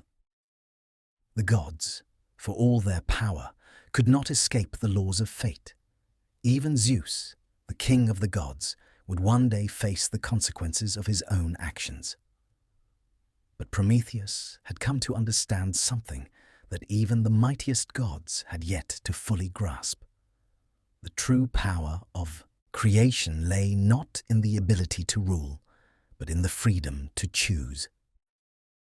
The fire he had stolen had lit a flame in humanity's heart, and that flame, though it could burn with both light and shadow, was the key to their future. Yet even as Prometheus walked freely among mortals, there remained one unfinished part of the story, one final reckoning that had yet to come. The tension between the gods and the Titan who had defied them still hung in the air, and though Zeus had allowed Prometheus's release, the question of reconciliation was far from settled. The gods, and especially Zeus, could not simply forgive and forget the actions of the Titan. A resolution was needed, but one that would not come through the punishment of Prometheus, nor through any further defiance. It was in the quiet moments of his freedom that Prometheus realized that the time had come for a final reconciliation. A reconciliation not just with the gods, but with the very consequences of his actions. His journey had been one of defiance, suffering and sacrifice, but it had also been one of transformation. He had seen humanity rise, and he had seen them struggle. He had witnessed both their capacity for greatness and their ability to destroy. But through it all, Prometheus had never given up hope. He had never stopped believing in their potential. It was this belief, this unyielding faith in humanity, that had ultimately led him to the moment of reconciliation. As Prometheus reflected on the path he had walked, he knew that the gods, despite their power, were no different from mortals. They, too, were subject to the same laws of fate and the same need for growth and change. Even Zeus, for all his might, had not been exempt from the consequences of his own decisions. The king of the gods had sought to punish Prometheus for his defiance, but in doing so, he had only set in motion a cycle of suffering that affected not only the Titan, but the entire world. In this moment of realization, Prometheus understood that the only way forward was not through further suffering, nor through more defiance. The time had come for a true reconciliation, a meeting of minds between gods and mortals, between those who had ruled and those who had been given the power to choose their own destiny.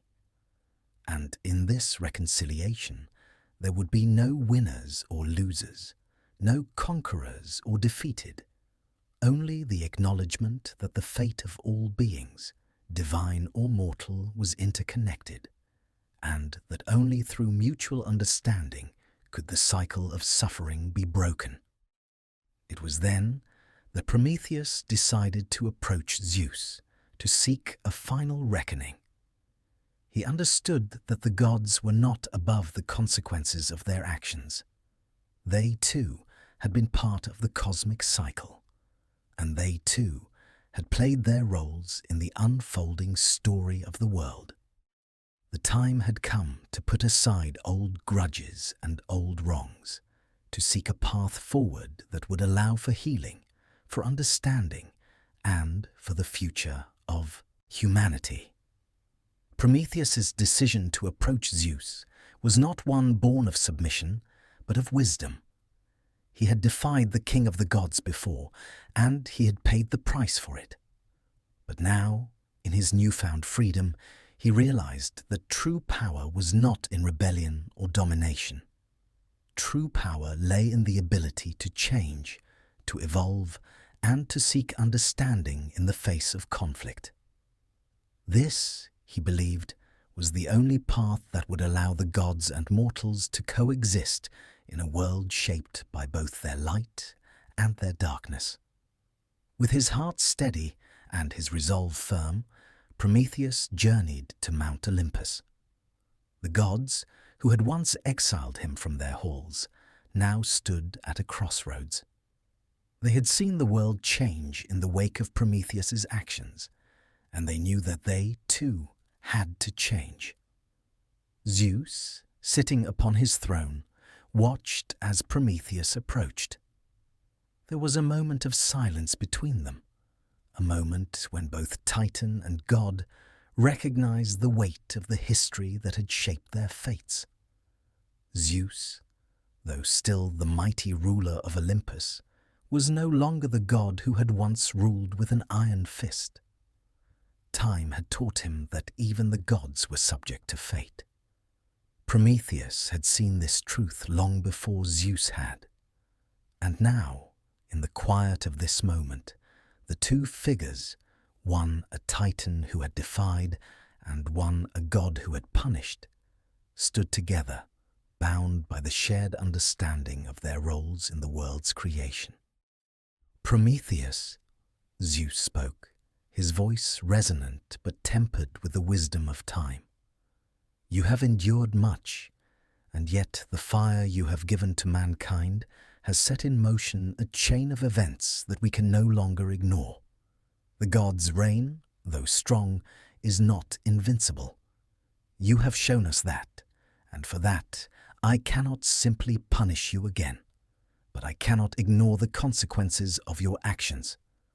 Prometheus, standing before Zeus, nodded slowly. "I do not seek your forgiveness, Zeus. I sought only to give humanity the means to rise above their limitations. But even as they have risen, they have struggled. The fire has burned brightly, but it has also consumed them. My gift was not without its costs, but I never meant for it to lead to war or destruction." Zeus looked at Prometheus with a gaze that held both the weight of centuries and the understanding of a god who had lived through countless cycles of rise and fall. "No, Prometheus, you never meant for this, but in giving them fire, you gave them the power to choose, and in choosing, they have created both their own light and their own darkness. As you once defied me, now I must look at the choices of the mortals with the same understanding. I, too, must accept that we are all bound by fate." For the first time in ages, there was no anger in Zeus's eyes, only a quiet resignation. Prometheus had shown him something that no god had ever truly seen: the fragility of their power. The gods could rule, but they could not control the future, nor the choices of those who had the fire to create their own destiny. In that moment, the true reconciliation took place, not through forgiveness alone, but through the recognition of shared responsibility. Both Zeus and Prometheus had played their roles in shaping the world, and both now understood that the future would be one of shared responsibility, not just between gods and mortals, but between all who lived, whether divine or mortal. Prometheus was no longer just a figure of rebellion. He was a symbol of the gift and the curse of knowledge, a reminder that with creation comes both light and shadow. The fire he had stolen was not just a tool of destruction, but a spark of hope, a beacon of possibility. And so, the gods and mortals, bound by fate and by fire, walked forward together, not as rulers and subjects, but as fellow travelers in the vast, ever-unfolding story of the cosmos. As time continued its unrelenting march, the world that Prometheus had helped shape with his gift of fire was evolving in ways that even the gods had not fully anticipated. His release, facilitated by Heracles, had not only marked the end of an era of torment, but had also set the stage for a new dynamic between gods and mortals. The Titan, though now free to walk among men, understood that his gift had not simply altered the course of history. It had sparked a transformation that would continue for generations to come. Prometheus's legacy, once a symbol of rebellion and punishment, had evolved into something far more profound.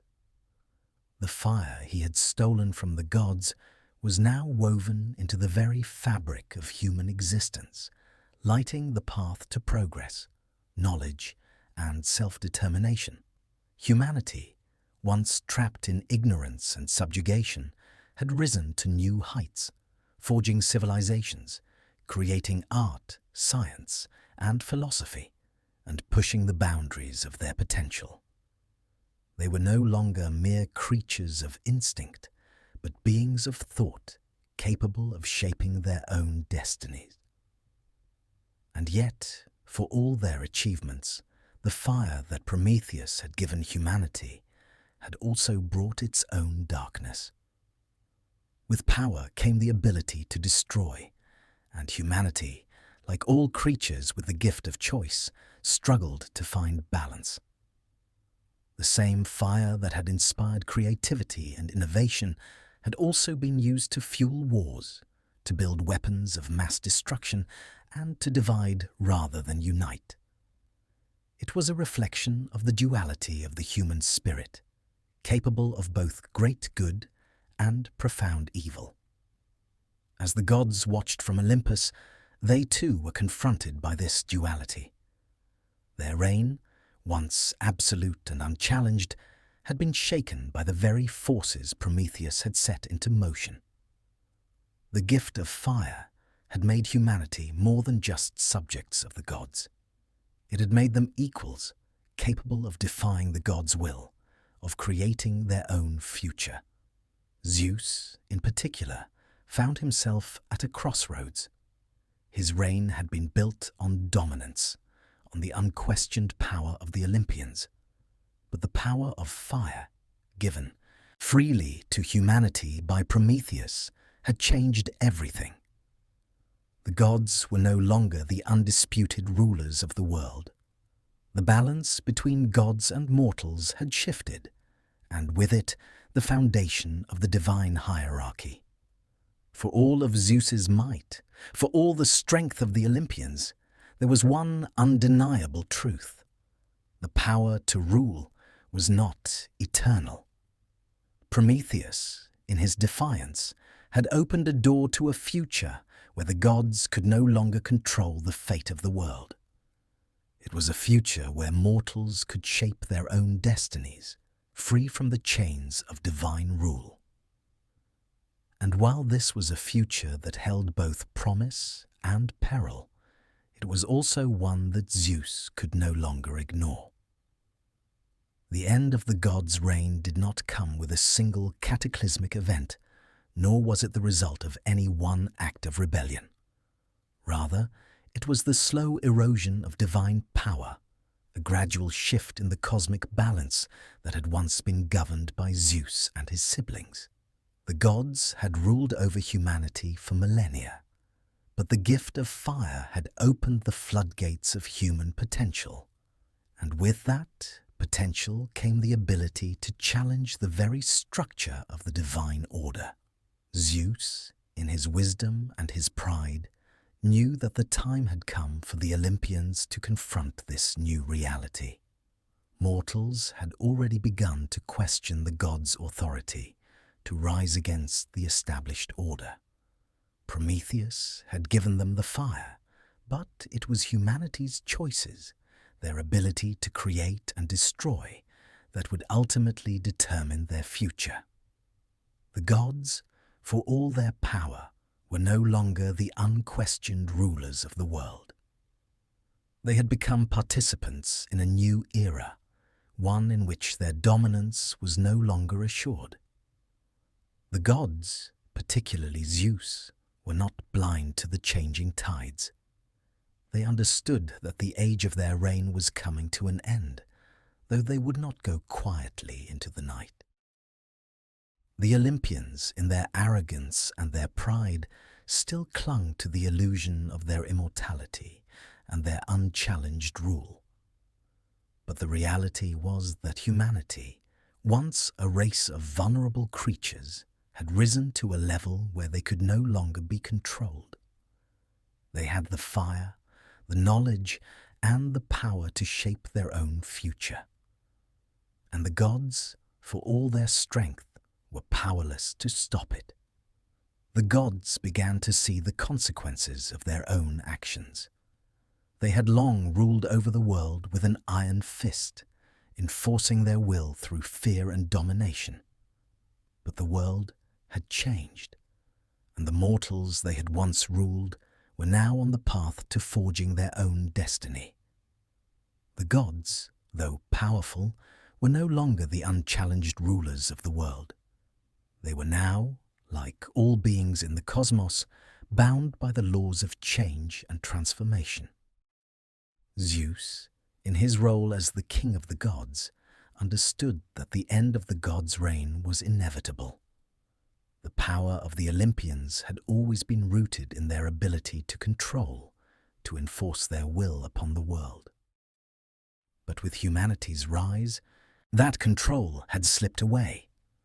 The fire Prometheus had stolen had lit a flame that could not be extinguished.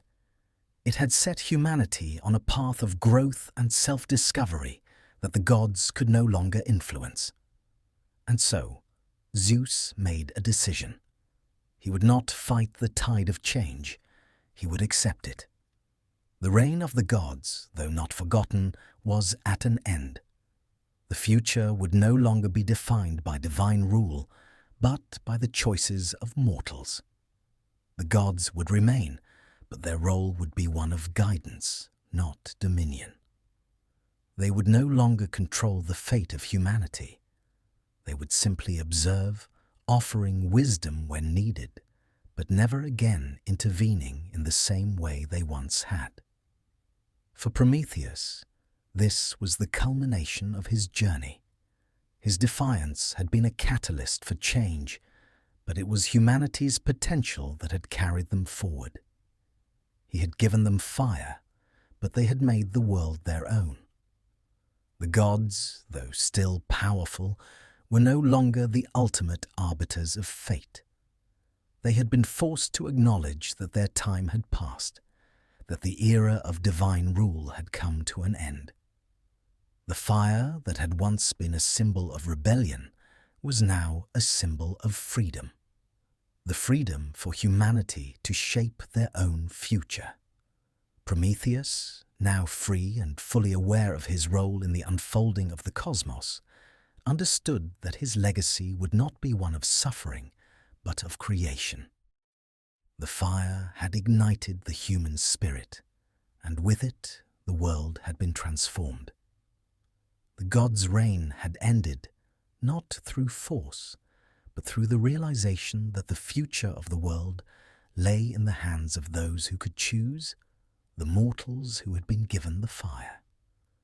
As Zeus and the Olympians looked down upon the world, they understood that their reign was no longer absolute.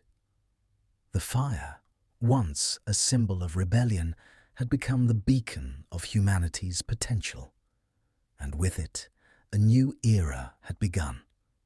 One in which the gods would no longer control the fate of the world, but would instead stand alongside mortals, guiding them as they forged their own path. The reign of the gods had ended, but their influence would remain, not through domination, but through wisdom and guidance. And Prometheus, the Titan who had once defied Zeus, now stood as a symbol of the greatest gift of all, the gift of choice. The fire he had stolen had ignited the flame of possibility in humanity, and that flame would burn forever, lighting the way for a future shaped by their own hands. The world Prometheus had shaped with his gift of fire had come to symbolize much more than just the physical element he had stolen from the gods. Over the centuries, fire had come to represent humanity's potential to create, to transform, and to transcend the limitations of their existence. The flames that once merely provided warmth and light now burned brightly as a beacon of hope, knowledge, and the relentless pursuit of progress. Yet Prometheus knew that the fire he had given was not a simple gift. It was a symbol of both creation and destruction, of progress and peril. With the gift of fire, humanity had been empowered, but it was up to them to decide how they would wield it. The fire had sparked civilization, igniting the minds of mortals to build empires, to create art, to forge technologies, and to explore the mysteries of the world and the cosmos. It had been the foundation of human development, lighting the path toward a brighter future. But the flame was also capable of consuming, as Prometheus had seen time and time again. The very same fire that had allowed humanity to grow had also fueled wars, greed, and suffering. It was the power to build and destroy in equal measure, and the history of humankind had shown both the heights they could reach and the depths they could fall. The dual nature of fire, as both a force of life and a force of death, had become the central paradox of human existence. As Prometheus observed the world, now free and no longer chained by the burden of eternal torment, he understood that humanity's path was still uncertain. The fire he had given them had sparked something profound, but what that spark would ultimately ignite was yet to be determined. Humanity now had the power to create their own future, a future that could be marked by enlightenment or by darkness. But Prometheus could not help but feel a sense of peace as he saw the ways in which humanity had begun to use the fire he had given them. There were moments of brilliance, great works of art, scientific discoveries that pushed the boundaries of knowledge, and moments of compassion that revealed the potential for love and understanding. Humanity was learning, growing, and evolving in ways that even Prometheus, in his foresight, had not fully imagined. The cities that had risen from the ashes of ancient empires were now the centers of progress, where new ideas flourished and where the pursuit of knowledge became a driving force. The fire had not only fueled their machines, but had also lit the minds of the philosophers, the poets, the scientists, and the dreamers. The pursuit of wisdom had become a collective endeavor as humanity sought to understand the universe and their place within it. But even as humanity took great strides forward, Prometheus knew that the fire would always be a double-edged sword. The flames that illuminated the world could also cast long, dark shadows. The same fire that brought warmth and knowledge had also fueled the instruments of war, tearing apart the very societies that had risen. Empires had risen on the backs of the fire's creations, but they had also crumbled in the face of greed, hatred, and violence. The fire had made humanity capable of both great creation and horrific destruction. And it was through this paradox that Prometheus saw the true challenge of human existence. In this new world, now shaped by the gift he had given, Prometheus understood that humanity's greatest challenge was not in what they had created, but in how they would use it. The fire had opened up possibilities, but it also carried with it the responsibility of choice. How would they use the fire to create a future of peace, understanding, and cooperation, or to burn away all that was good and pure, consumed by their own desires? The gods, for their part, had watched with a mixture of awe and trepidation. Their reign, though not yet completely over, was now one of guidance rather than dominance. Zeus had come to understand that his own power was not infinite, that the fire Prometheus had stolen had forever altered the balance between gods and mortals. The mortals now had the power to shape their own destinies, and the gods could only stand back and observe. They had relinquished their absolute control, but they remained participants in the world, guiding when necessary, but never again the undisputed rulers. Prometheus, freed from his chains, now walked freely among mortals, observing their rise and fall, their triumphs and tragedies. His role, however, was not one of direct intervention. He had given them the fire, and it was now up to them to decide how they would wield it. His gift had set humanity on a path that would never be reversed, but he understood that they were not defined by their mistakes alone. They could still choose to rise, to create, and to transcend their limitations. The fire, as it burned within them, would be both their challenge and their greatest gift. In the quiet of the world's unfolding, Prometheus realized that his legacy would never be fully understood. The fire had lit a path forward for humanity, but the journey was theirs to take. He had offered them the tools of creation, but it was their choices that would shape their future. The fire could light the way to a brighter world, but it could also burn it all away if left unchecked. Yet there was a beauty in this. The fire, though dangerous and unpredictable, had given humanity the one thing that even the gods could not take away: the power to choose. The gift of fire was not a guarantee of success, nor was it a promise of peace. It was a challenge, a test of humanity's ability to balance creation and destruction, to wield power with wisdom and humility. And in this, Prometheus saw the potential for something greater than he could have ever imagined. The fire he had stolen was not just a force of destruction or a tool of creation. It was a reflection of the human spirit, flawed, yet capable of greatness. It was a spark of possibility, a light in the darkness that could lead humanity to a future shaped by their own hands. Prometheus had given humanity the fire, but they had turned it into something far more profound. They had used it to challenge the gods, yes, but they had also used it to forge their own destiny. The fire had lit the path toward knowledge, toward understanding, and toward a future where they could choose who they wanted to be. It was this power, the power to choose. That was the true legacy of Prometheus's gift.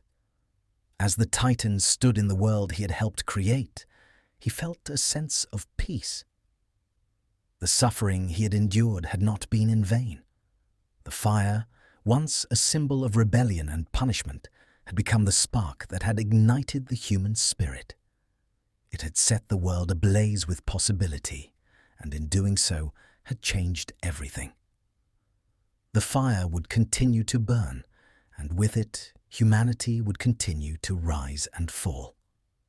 But as long as the fire burned, as long as humanity had the power to choose, Prometheus knew that his legacy would live on.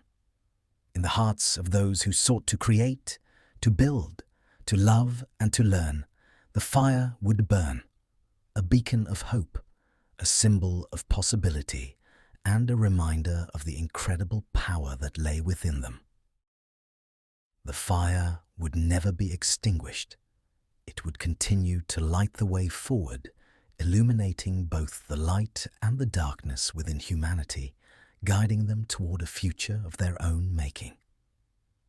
And so, the tale of Prometheus comes to a close, a tale of defiance, suffering, and transformation. His journey was one of sacrifice, a sacrifice that would ripple through the ages and forever change the course of humanity. With the gift of fire, he lit a spark that ignited the human spirit, allowing mortals to transcend their limitations and forge their own destinies. But that gift was not without its cost. And the fire that Prometheus stole from the gods burned with both creation and destruction, illuminating the potential and the flaws of those who wielded it. Prometheus, though freed from his chains, understood that the world he had helped shape was one of both light and shadow. His legacy was not one of simple rebellion, but of the choices humanity would make with the gift he had given. The fire had sparked progress, but it had also sparked conflict. Yet in the end, Prometheus saw the beauty in the challenge he had set before humanity. The fire that could create, destroy, or transform, depending on the choices made by those who held it. As the world continues to evolve, as humanity rises and falls, Prometheus's gift remains, burning ever bright in the hearts of those who strive for knowledge, who seek to create, who reach beyond the stars and into the depths of the human spirit. The fire he stole from the gods was more than just a tool. It was a reflection of humanity's potential, the power to choose, to shape, to rise, and to transcend. And in that, Prometheus's journey, though long and painful, was never in vain. For the fire, as it burns on through the ages, reminds us of what it means to be human, of both our light and our darkness, our capacity for greatness and our inevitable flaws. Thank you for listening to the entire story of Prometheus. May the fire he gave to humanity continue to burn brightly in your heart as you dream, create, and seek to understand the world around you. Until next time, may you rest in peace, knowing that even the darkest of nights holds the potential for light.